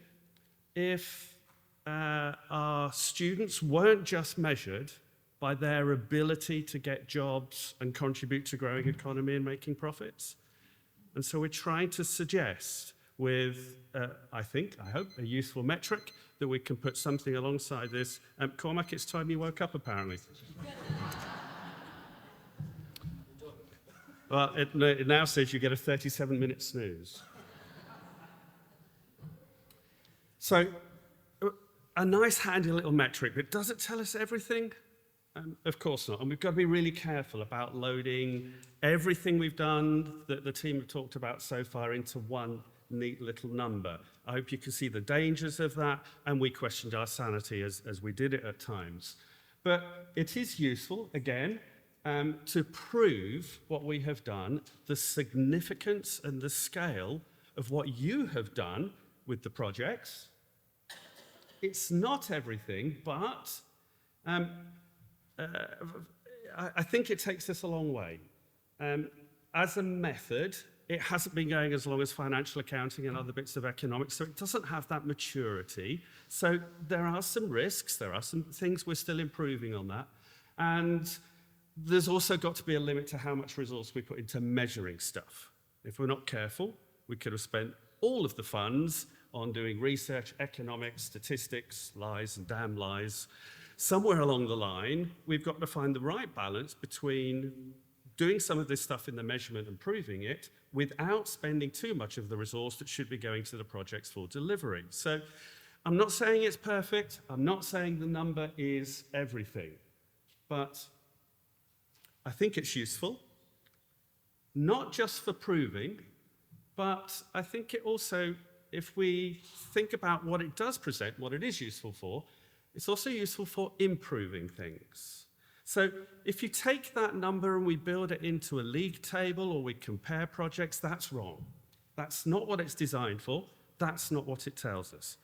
But by trying to represent well-being, a different definition of success in a euro figure does give us something as a kind of index or a metric at a project or at a fund level where we can kind of go, okay, well, it represents something, it has its uses. Now, how do I make that number go up? The same way we do with a metric like that if you've got that as a return on your investment financially. And everyone's agonizing at the moment, how do we get that number to go up instead of down? So how do we increase the well-being, the impact, the outcomes that we're getting from this project? And that gives us a useful handle for kind of looking at that and understanding that performance. So not just proving, but improving, but just be really careful that this isn't any absolute objective truth because we boiled everything that we talked about down so far into one number. It's important to understand these, I think, as relative numbers. And so final point just to make here as to how we arrived at some of these figures technically. We asked participants on projects how important their outcomes were to them. As Cormac's described, however they described the changes to their lived experience, we then also asked them, can you put those in some kind of order for you? Which of those things that changed in your life were most important? And so these numbers are also the relative value of how important those things were to them, which then when we build that up and aggregate it in a big system, we arrive at these bigger numbers. So this isn't just a black box of some dark art going on of some statistics. This is also the voice of participants and their priorities and the relative importance they put that's coming through this into a number, which is then hopefully a useful metric. Cormac. So, thanks, Tim. So literally 1 minute before I'm escorted off the stage we have a model in the composite reports that we have developed. Before I get to that, I just wanted to tell us what we do have now that we didn't know before this research. The first thing is we now know about the practices and processes and the key actions, as well as how to conceptualize alternative education. We know that. We have the evidence to kind of do that. The second thing is, as we've talked to you about there, we have established and valued the outcomes that are deemed to be most important to the participants. But also what we have is we have created a new model, which you can read about in your resources there, which uses the OECD's social learning compass. And basically what the social learning compass talks about is well-being as a destination. And when well-being is a destination, you have to get there. So the point is, what we would argue is that the evidence that we have got from this evaluation is that we now know how that well-being is supported, how it is sustainably supported, because that's the way the projects work. And we will put this forward as a way to do our work as a community in the future. So thank you very much for your attention, and hopefully you enjoyed that. So you've been introduced to all of our panel, but what we're going to try to do is just to make this as relaxed as possible and just have a chat about the findings of the research, but also what's next. So I think that's really important that we start to think about what's next. So what I might do, if Abby doesn't mind, can I come to you first? Because you are the person who I think has most to say on this panel. Would you like to tell us about your experience with iSchool? I was in mainstream school for 8 years, and when first year came around, I got very sick. I was diagnosed with anxiety, OCD, and depression. I couldn't even take care of myself, and I couldn't go into school for years. I tried for about 3 days to go into first year. The school tried for a while, and then they kind of gave up. And then I kind of gave up on the chance of having a second level education, and I was fine with that because my mental health was just going downhill. So I was then diagnosed with autism, and the social worker found iSchool. And I started in 2020 when I was 13, and I did level 3, and I loved it. I loved the independence, and then I finished, and I was like, oh, I'm going to have to go back to school, but I didn't want to at all. And then my parents said, well, there's like only a few places in level 4. And I think it was a week we had to wait, and I was so nervous. And I remember them coming up the stairs and telling me, and we all cried, and I was so happy to do it, because that meant I had equivalent of leaving cert. And I loved it all. So that's really it. And can I ask, what was it about the learning that you loved? The independence, and I think I had I had to take care of myself a lot. So it was a lot of, if I wasn't able to go online that day, there was no problem. There was no pressure, like anything like that. Like in school, if you missed a class, it was the end of the world. But with iSchool, it was no pressure. We'll do it again tomorrow. We'll try again next week. There was no pressure whatsoever. And what do you think is the magic that worked for you? Oh, that's a tough question. I think being home in my own environment, being able to do it at my own pace was like, it just let me take care of myself and do what needed to be done, but also have an education that I really enjoyed. That's great. And I might come back to you in a moment, Abby, around some solutions, because I know you have a few ideas that you want to share with everyone. But what I might do is I might come to Brian next, actually. And Brian, obviously, you're probably beyond proud and thrilled to sit next to Abby, and unfortunately you were a second only in this. But from the perspective of iSchool, what do you think is the really substantive part of the findings of this research? And what's kind of struck you most, thinking of, Abby, what Abby was saying and her experience, and then what you saw through the research? Well, I think like at iSchool we've known for a very long time just exactly what the impact is for our students. So just in case people don't know, young people are referred to iSchool from educational welfare officers who work in communities throughout Ireland. And their number one priority is, of course, to support a return to school. And in most cases, thankfully, that can be done and is done. But in the cases where it can't be done and young people have maybe more going on, there's more complexity in their situations, in their circumstance, in their diagnosis, and they can't return to school, they have an option to be able to refer them to an alternative education provider. And iSchool is one of those providers. We're a national provider. We have 67 partnerships nationally. So we partner with school completion programs. We partner with youth diversion projects. We partner with youth services where young people can go into the premises, access their online education with the support of a professional in those settings. And then we have a home-based service for young people like Abby who can access from their own home. So we've known for a very long time, because we hear on a regular basis the impact a service can have, just the transformative difference it makes. So we've had independent research commissioned by the Department of Education done in 2021 by Dr. Emer Ivers, an independent researcher. We've had an inspection by the Inspectorate of our partnership with School Completion back in 2023. We've had more recently an AIRS inspection, Alternative Education Assessment Registration Service, in December. So we're constantly being inspected, and the SROI and the work that the Cormac and his team have done in Galway, it's another layer and it's another piece of evidence, but it's really only telling us what we know, and that is that we know that all young people cannot be in school. I mean, we want them to be, but all young people can't. There's 1,500 young people in 1 year cohort that disengage each year, and those figures are a little bit dated as well, so we expect the actual numbers a little bit more, and that's only for 1 year cohort. iSchool works with 13 to 16-year-olds, so we're working across 3 years. And it's an individualized, it's accredited. We support young people in terms of where they're at. We work with their strengths.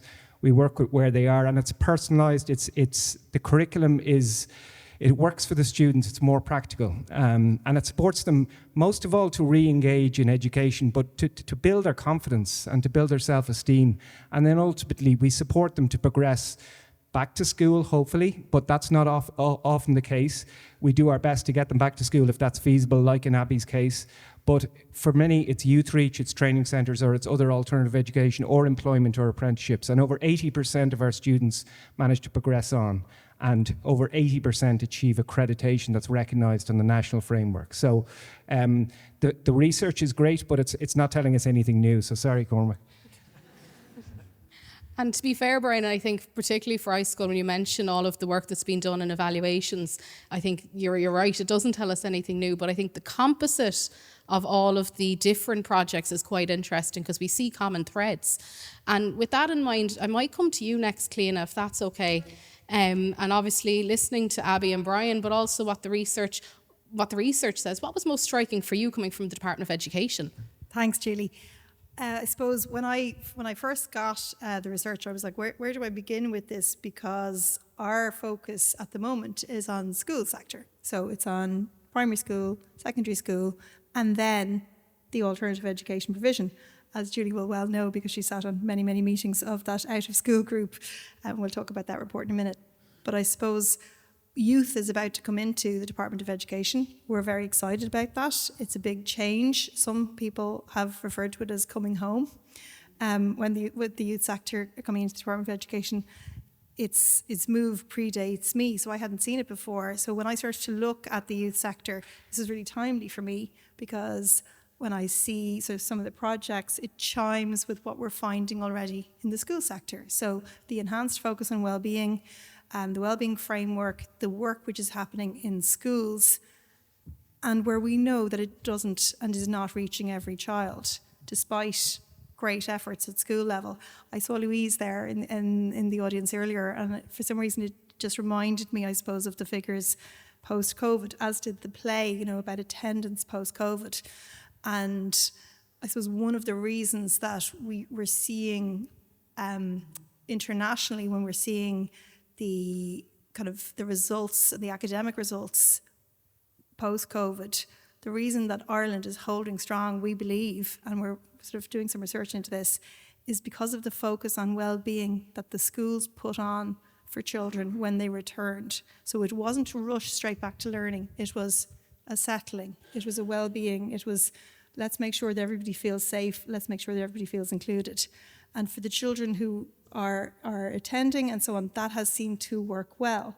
One of the findings, I suppose, in the out of school piece that chimes with this is about the need for the school sector to include as many children as they can, and to ensure that the needs are met to a greater degree than is currently the case. And we see that coming through, I suppose, in the wellbeing framework. So when I see sort of the recommendations around, for example, a forum, to discuss these matters, well, that's an open door, because the one thing we'll always want in policymaking is more research and better evidence. Because when we're competing for funding, which we do, and when we're trying to demonstrate the impact of a policy, what we need is really strong evidence. So more research, better research is always welcome for policymakers, and I'm sure Cormac will want to tell us a little bit more about that. But I suppose one of the things is how we connect. So when we get research, and we get a lot in, it has to, I suppose, demonstrate its value. And I think making sure, events like this, but also, for example, making sure that the policymakers across the system, in education, outside education, are aware of it. Those would be, I suppose, key elements for me to make sure that the research has the impact that you'll want it to have. Great, thanks for that, Clean. I might come to you next, Cormac, if that's okay. And I was struck in particular when you were giving your presentation around you mentioning, and I know you were stuck for time, so I think you'll like the opportunity to expand on it, what mainstream can learn from the alternative education settings. Yeah. And I think it comes off Clean's point there as well. Yeah, so thanks, Julie. Goes back to a point that Deirdre made when she was doing her intro piece, is that, traditionally it has been seen as two parallel tracks. So that you have the mainstream system, and then you have the alternative piece kind of tagged on alongside. But I mean, what we're finding is that, if you go back to the brass tacks of what Brian talked about there about progression and success, if you want to call it that, for people that are in alternative education, is that we found is that the actual rates of success, if you want to call it that, the hard outcomes of education are on par with what you would expect to find in mainstream. So this isn't a nice kind of warm, huggy, kind of nice cup of tea in a scone place. It is that, but it also allows children that need that extra bit of support to progress and to develop. So from the point of view of what can be shared with mainstream, exactly as I was talking about in the presentation earlier on, what we would regard as important are the practices and processes that enable that to happen. And we know from the research, we know from international evidence of studies in education, we know that does not filter down into the mainstream system. So you can have all the policies you want, you can have all of the approaches that are fantastic, and we always acknowledge that, but the way that it actually filters down into the system is not equally applied in all places to all children. And that's the problem. That's the issue. And the fact that what we found in our research is that those children then that are not able to thrive and grow and develop, like Abby and other young people that we met along the way, have no option but to fade out of school, was the expression that we were given. So they don't fall out of school, they don't leave school, they fade out of school. They become invisible and they fade out. So it's not that we're critiquing the system, the formal system, to say, let's throw the baby out with the bathwater. The system works for some children, and it works for 92% of people that start in primary school or start in first year. But the point is that we need to open up our viewpoint of what education is about. And it goes back to what Tanya, our colleague, talked about earlier on, is that we're very much governed by the political ethos of the day. So we're living in a neoliberal state, we're living in a neoliberal era. That has a knock-on for our view of what education is about. And just, I'll stop talking in a second, but just to say that one of the project leads said to us, that has stayed with me a lot, is that the education system has often been criticised because it's seen to be broken. But the point that they made was the education system isn't broken, it's doing exactly what it has been designed to do, which is based on this idea of formal success from the point of view of hard outcomes. So when you have a system that's based on that approach, you then automatically leave certain cohorts of students behind. And that's what we have the evidence to support. I appreciate what you're saying, Cliona, about policymakers taking this on board. It has been our experience in 20 years of doing evaluation research is that sometimes, not all the times, but sometimes it is very difficult to have evidence-based policymaking because of the fact that either the evidence isn't taken on board or it's not valued given the government of the day or whatever the questions might be. So just to say, and it's not that we're throwing the baby out with the bathwater, but we have to point out the problems. We have to point out what we know now from the facts, what the evidence is pointing towards, and hopefully what you picked up on earlier on is that internationally this has been done elsewhere. So this kind of twin track approach has been integrated into a spiral, as Deirdre talked about, elsewhere. So it's just to kind of, to put that out there. There's no point being, one way or the other. It's about balancing it up, being critical, using a critical eye, look at the strengths, look at the weaknesses, and see where can we go from there. Great, thanks for that, Cormac. I think Cliona wants to come back in briefly, and then I'm going to go to Joe then, if that's all right. I mean, not to have a tic-tac, but just a couple of things, Cormac, and I think that's it's really useful to have a discussion, and maybe we'll continue it later as well. But I suppose when I'm thinking about kind of some of the findings in the research and even some of the language that we use around the school system and around alternative provision and formal education and non-formal education and informal education, I think, again, the youth services coming into the department is a really interesting development, which will help us, I think, with that, putting a child or young person at the centre and figuring out what are all of the supports and services that child or young person needs from the start of the day to the end of the day, through the weekend, through the summer. What are those pieces that wrap around that person? And people will access those in different ways. And I suppose I don't necessarily see the alternative education system as not part of the system. I do see it as part of the system, and so does the department, and as evidenced by Brian talking about the inspections.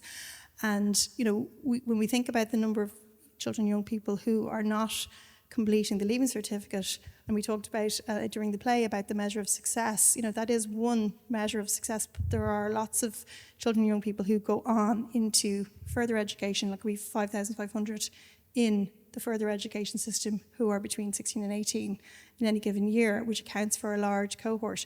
I absolutely accept that there are many children and young people for whom the mainstream school system is not working at a point in time. It doesn't necessarily mean it won't work for them forever. And I think the most important thing to do is make sure that all doors remain open all the time, so that we can be sure that people are never sent down a one-way track with no way of doing something different. Very quickly, Brian and I were just talking to Mark. I see Mark standing there at the top of the room. Mark is hosting us today in the Law Society.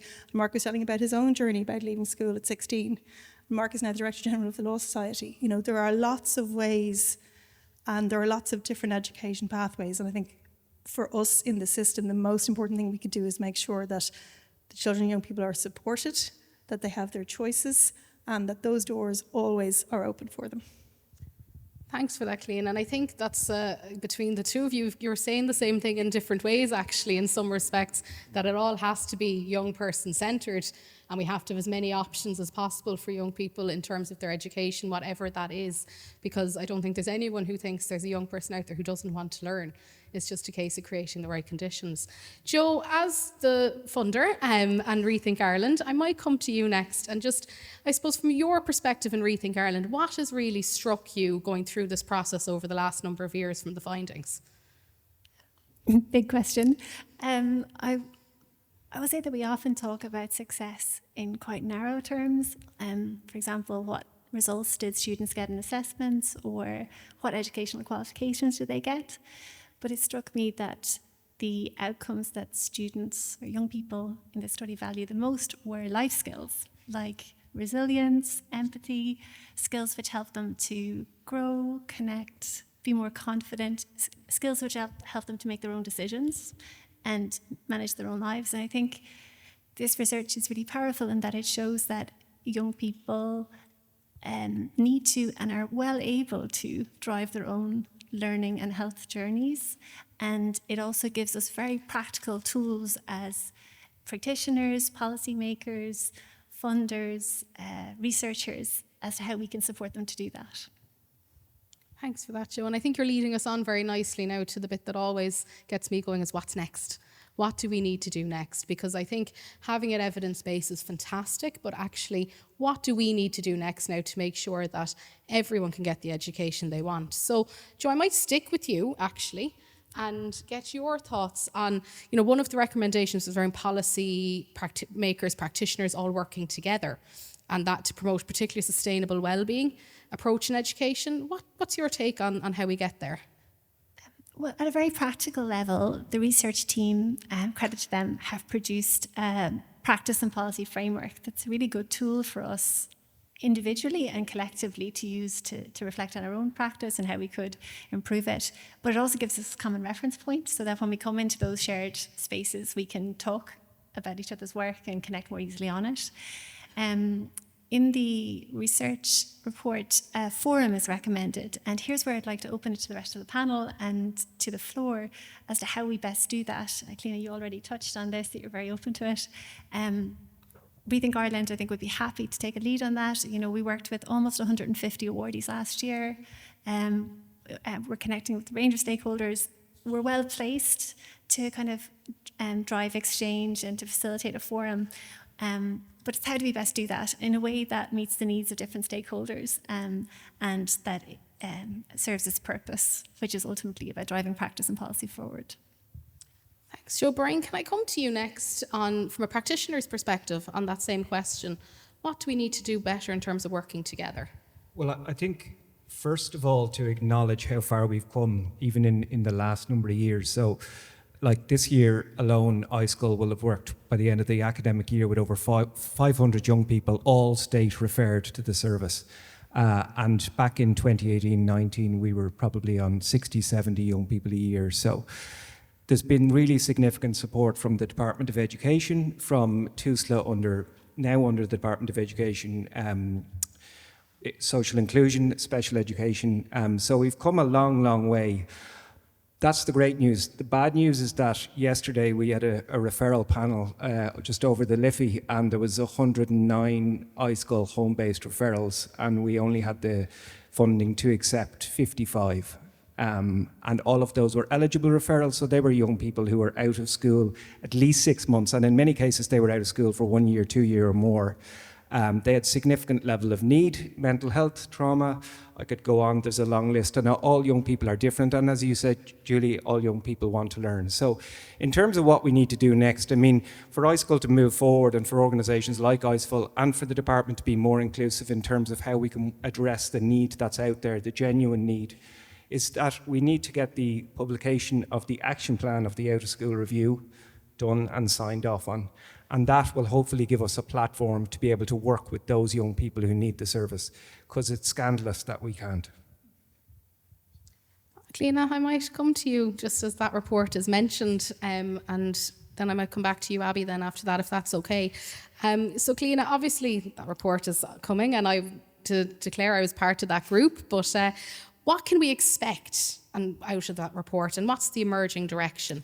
Well, I suppose it's different from a lot of other reports in that we know what's in it already, because what the group was asked to do, as you know, was to look at the recommendations and come up with the plan to implement those recommendations. So, the recommendations are probably well known to most people, but interesting that I suppose one of the key ones was around the work happening in schools themselves, to make sure that schools were doing everything possible to be as inclusive as possible and to build capacity in schools in that space so that fewer children, young people found themselves in a position where they were likely to be out of school. That's sort of sidebar.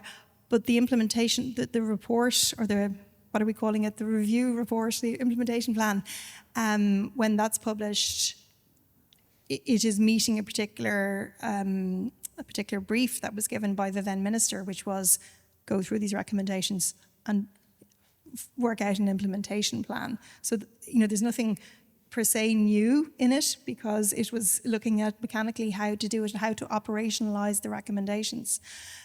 So obviously in the meantime, we've had an election, a new minister who's sort of learning everything about the brief and finding, every day here's another stack of 50 documents to read. So the minister, that will be before the minister very soon. I think there's just some final tweaks to it. And then when the minister is happy, then that will be published. And can I ask then, after publication, what's the plan? I'm going to pin you to the wall. Well, here. I'm not the Minister for Education, so I can't answer. But I suppose the hope is that the recommendations were accepted by the then minister, and the then minister asked that we put together an implementation plan. Usually what then happens is that that plan would then be implemented.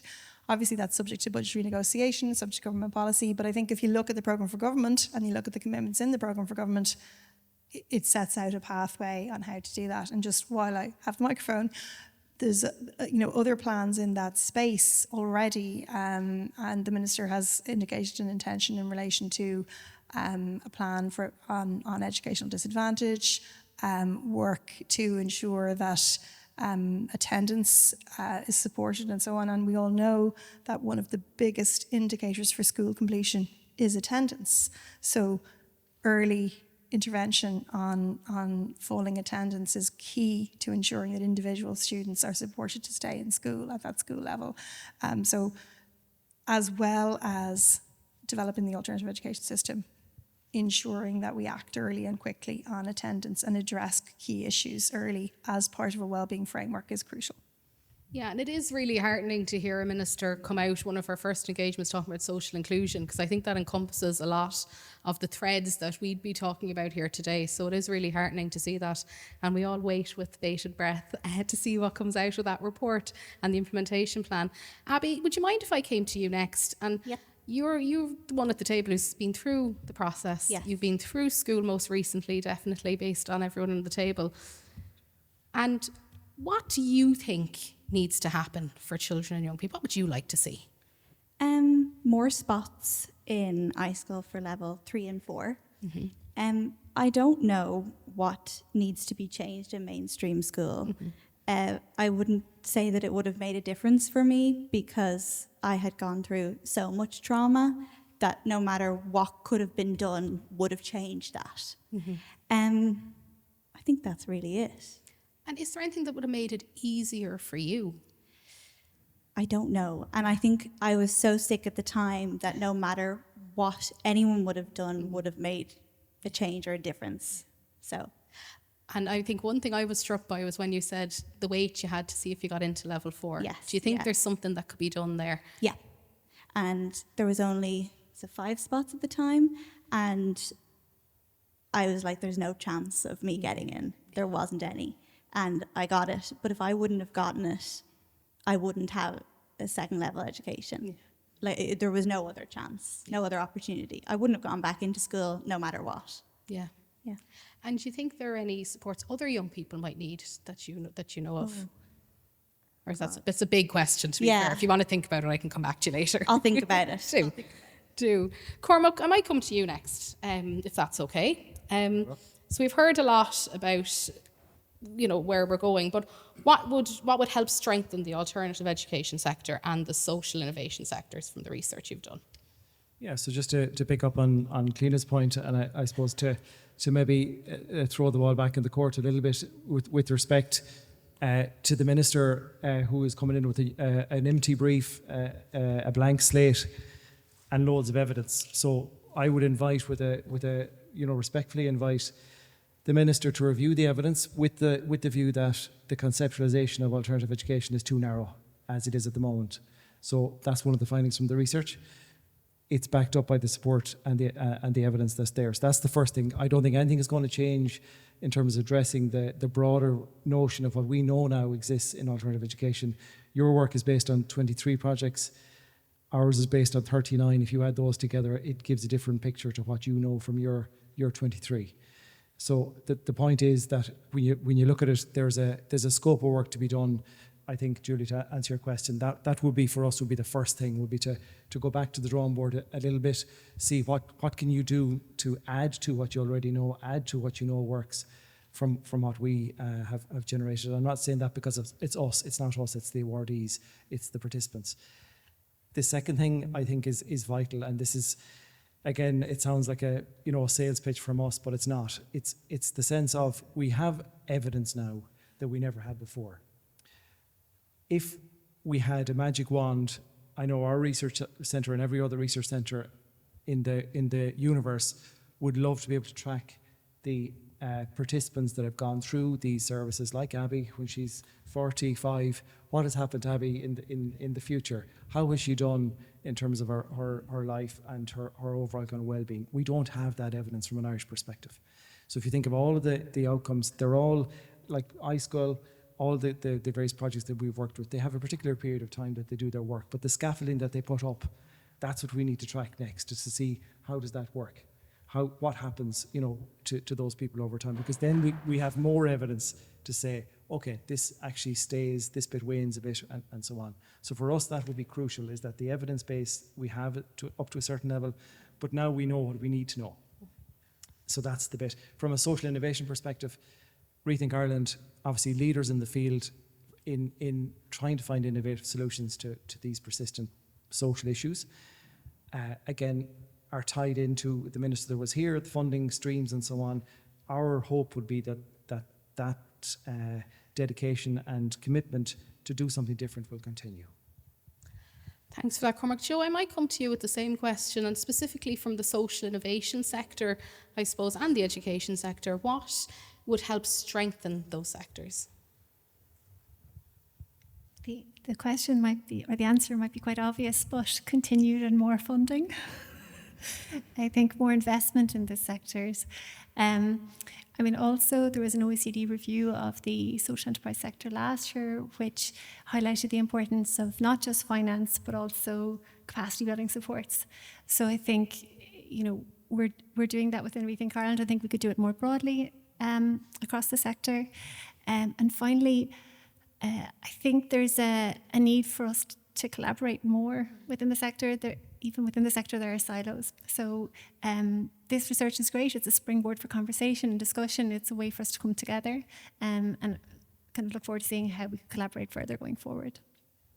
Thanks for that, Joe. I might come to you, Brian, with a similar question, and I suppose focusing in really on the alternative education sector.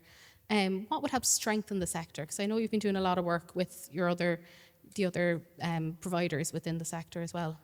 Yeah, look, to Joe's point, I think there needs to be more collaboration and sharing of practice. Like iSchool want young people to be in school, and I think the mainstream system can learn from iSchool's approach and from other alternative education approaches.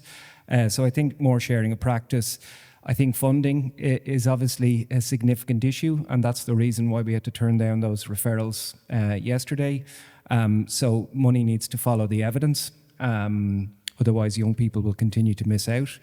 And I think a proper policy platform, and we've operated very successfully in a grey policy area for many years. And it's thanks to individuals, and very often, in the Department of Education in Tusla, that iSchool has been able to work with so many young people, but that's not a sustainable way of operating as a service that's needed, and it's always going to be needed. And no matter how much we do in terms of schools and making schools more inclusive and having better leadership in schools and better culture and environments, there are always going to be young people who can't be in school. So as a society, we need to have an offering that can work with young people in terms of where they're at. Because, as I say, young people want to learn, they want to engage in education, and very often they will progress if you give them the right setting and environment. And if you personalise learning, if you make an individual education plan for each individual, and if you have a strengths-based approach, you can achieve a lot. Thanks for that, Brian. Clean, I might come to you, and because policy was just mentioned there, what should happen next in terms of policy and practice? Am I putting you on the spot? Well, I just want to make sure I'm going to answer your question. So how do you mean? Because we talked about the report, so that's in terms of broader policy. Is there anything you think? Well, I might say a word about the research as well. That might be helpful if that's okay. So just thinking, I suppose, about how policy informs evidence and informs practice and informs policy, how research informs policy evidence and policy development. And as I said at the outset, like it's useful to get these, and it depends how, I suppose, it's received and how it permeates through the process. So I'd be interested to know just more probably on the social return on investment, and how, whether there have been conversations with, for example, the government IGs, which looks at social return on investment. So that's really interesting, I think. And Joe and I were talking about this yesterday, just how when government, I suppose, makes an investment, it thinks not just about immediate return, but longer term return. So it's a very aligned model, I think. So there's definitely something useful probably to explore there. And that would be a good conversation. I think there was 19 of the projects that engaged to the end in the evaluation, isn't that it? So it'd be interesting to know, what happens of the 30, that's less than 50%. So why is that? So we understand what are the barriers to those evaluations, what can we learn from those? When Brian mentioned there's those projects, and that there's more than the department has looked at. The department also, I suppose, looks at 4,000 schools all the time and gets evidence through inspections. So we try and get learnings from everything, from all of those models, and now hopefully we'll be taking learnings from the youth sector as well. So I think to your question of what's going to happen in the policy space is pretty much as set out in the programme for government, right? So it's not a surprise, but there are lots of really exciting things in there, I think. The Minister has talked about Dash Plus, and she's talked about putting in additional resources and supports. We've seen an enhancement already of, and piloting, for example, of additional counselling services in school, dealing with particularly students who've experienced trauma, and that's come up a few times today. So, we're constantly thinking about where is the greatest need, and how do you target the resources in that way. It's no surprise, as ever, and I came from the NGO sector myself for a long time, it's no surprise that a lot of innovation is incubated and developed in small pilots that can then be rolled out across the sector. And when we do that, we just have to do it on a bigger scale, because you can't do it in a very small number of schools, because of course everyone rightly wants a piece of whatever is good that's going. So those pilots are running this year, and we'll have good evidence from those, from the counselling, for example. There's other good evidence in terms of literacy supports and other. So the Travel and Roma strategy is obviously working and has a big amount of output for this year and next year and the year after, a 3-year development plan. And that will, I think, give us evidence about interesting innovation pilots. The STAR project already gave us some. That's being rolled out. The new DESH plan, which the Minister has commissioned before the end of the year. And that's not just, I suppose, DESH. It's about educational disadvantage more broadly, because the OECD review we did last year said, we need to think about not just DESH schools, but schools that are outside of DESH, and what's the impact on those students. So I think there's a lot of development in this area. Of course, all subject to budgetary considerations, but there's a lot, I think, of openness to that. And just a broader piece is around, again, policy and research joining together better. And I think we've seen some good engagement the last couple of years. There have been some very good brokering events where useful research is being done in academia, comes in, and we're able to see it in a more applied way. Without, I suppose, dictating what kind of research should happen, but also sort of saying, look, this is the kind of thing that we would find really valuable if you have any advice. And, building those relationships has been really crucial to policy development. I mean, I think it's very clear that it is a very exciting time within the education section, and there's a lot of possibility. And I, for one, am really heartened by the emphasis and the I suppose, the pressure that's been put on from the department itself in terms of how to do things better, both in mainstream and now for the first time really looking at trying to do something on the alternative education sector. And I suppose I'd be pushing and encouraging the department to really push forward on putting the alternative education sector front and centre and bringing it into the system in some ways in terms of funding and support, because as we heard from Abby at the outset, the change that it can make in a young person's life is huge. But listen, we're out of time. I'm getting things waved to me over here. So I just really want to thank the panel. Can I just say that Abby is now studying her level 5. Do you want to share? Oh, let's end on a good story. Yes, I'm now in Liberty's College doing a healthcare assistant course. Yeah, I was starting in September.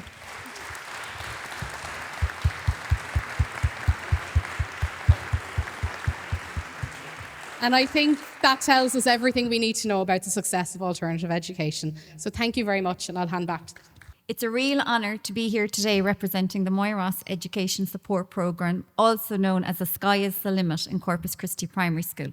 It's our wraparound model of care and education based in Moyross and Limerick. I want to begin with a heartfelt thank you to Rethink Ireland. Their support through the Youth Mental Health Fund and beyond didn't just fund a programme. It helped bring a vision to life. It gave us the belief, skills and structure to grow into the project that we are today. I'd also like to thank, now that we had Cliona here, Helen McEntee actually invited us last week to one of those DESH Plus forums, and it was to discuss the Moyross Education Support Programme. The Sky is the Limit is a holistic, trauma-informed support model designed around children and families. It brings together mental health supports and education supports, creative therapies such as music therapy and play therapy for children, adult counselling for parents and adults within the community, family outreach, education and employment and housing support programmes, all in one place at the heart of our community. We also offer services like speech therapy, you all know, occupational therapy, physiotherapy that many of our students can't access in the local community, the adult counselling. But all of this is not in response to crisis, but as a way to prevent it, to build trust, resilience and well-being over time. The model works because it's grounded in real relationships, early intervention and community collaboration. And thanks to philanthropic support, we were able to open a family centre on site. We now have our own building that houses play therapy rooms, music therapy rooms, a group therapy room and adult counselling rooms. And it brings all the services together under one roof and reaches hundreds of children and families in a consistent, meaningful way. Over 100 children weekly access therapeutic supports in our school. That's a quarter of the school population. We have 50 adults a week accessing counselling and adult counselling. And we were also linked with the local secondary school, and our past pupils are able to come back, return to the school to continue their therapeutic supports. Why do we take a holistic approach? Because children don't leave their emotions at the school gate. We don't separate learning from well-being because we can't. They are part of the same story. And I think that has been the message today. We work with the whole child, the whole family and the whole community. And the results speak for themselves. Better attendance, reduced anxiety, improved behaviour, stronger engagement and most importantly, happier, more confident children. The support of Rethink Ireland through the youth funds didn't just help us grow, it helped us build our foundation. Through their accelerator programme, and I was on that programme, I was the game changer, we developed business planning skills, and I saw Aideen sitting, she was my business consultant who taught me all my skills to date. We learned how to communicate our story on the communication skills programme, and we built up our fundraising strategy skills. They weren't just useful, they were transformational. They gave us the tools to advocate for our model and to sustain it long into the future. With that support, we built a multidisciplinary team where therapists, teachers, family support workers, and community and youth partners work side by side. The result is a network of trust, safety, and belief, which is exactly what children need to thrive. But going forward, we need more than just programme funding. We need a cross-sectoral commitment where government departments break down silos, align their goals and work together to build joined-up trauma-informed systems. I don't know if I see Cliona still here. When she was saying about competing for funding, there should be no competing for funding. Government departments, the different departments should be coming together, working together. It's not that we need more funding, we just need more joined-up thinking. In this model that we have, children are seen in the full context of their lives, and families are not met with bureaucracy, but with coordinated, compassionate care. And I think another point, listening to the panel discussion, I wanted to come in, we've built up our funding streams over the years, but our initial seed funding came actually from the Department of Housing through the regeneration process, and they gave us the funding through their ESIF grant, where we brought in our first counsellors and our first play therapists. Then came funding from the HSC that funded an assistant psychologist. We're the only school in Ireland who has, only primary school in Ireland who has a funded assistant psychologist, because we have a clinical psychologist who gives us of his time pro bono to oversee all the clinical supervision. TUSLA have begun to give us a little bit, we need a lot more from them, of funding towards the therapies. the Department of Justice is funding our equine therapy program, and the Department of Youth comes in. I have 1 minute left, so I have to keep going. So the research but the research today, why is why Wellbeing Matters research being launched today so important? Because it shows clearly projects like ours and so many others represented in this room are not just making a difference, they're reshaping what education can be. The research confirms what we already know from our experience. Wellbeing isn't extra, it's essential.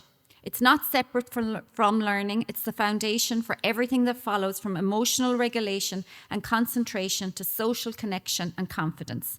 When schools support the whole child, when families are engaged as partners, and when services are integrated, the outcomes are extraordinary. But we can't stop here.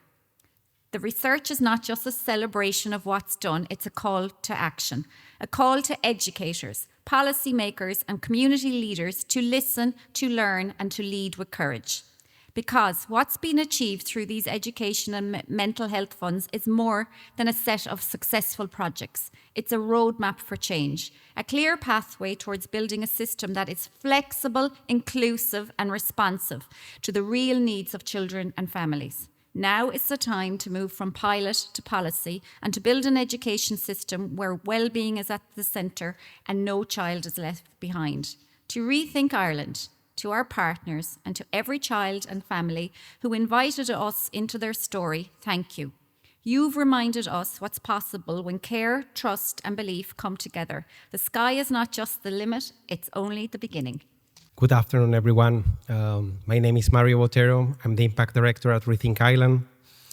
And first of all, I want to say thank you to everyone here, policymakers, practitioners, awardees, young people involved in these projects, and our team and our board at Rethink Ireland for making the time to be with us today. It is an incredible event. Today is an extremely proud moment for the organization as a whole. We are launching the significant findings from the University of Galway on the 3 of our education and youth mental health funds. But this is just the beginning of a journey of sharing and disseminating the findings of the impactful research to inform practice and policy. There are 4 separate crucial elements that I want to highlight. The first one is to promote sustainable well-being approaches in education and mental health.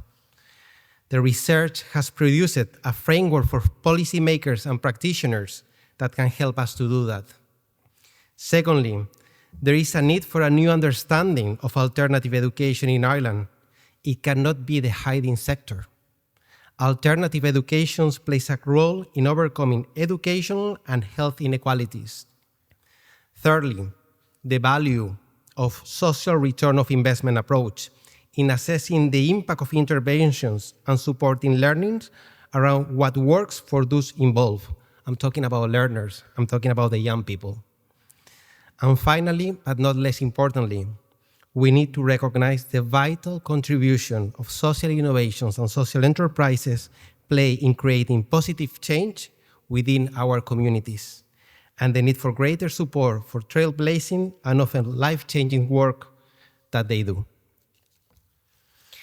The research comes in a critical moment, aligning with the government's Understanding Life in Ireland's Wellbeing framework. It also arrives in time to inform the government upcoming out-of-school education provision implementation plan, based on the first ever formal review of alternative out-of-school education.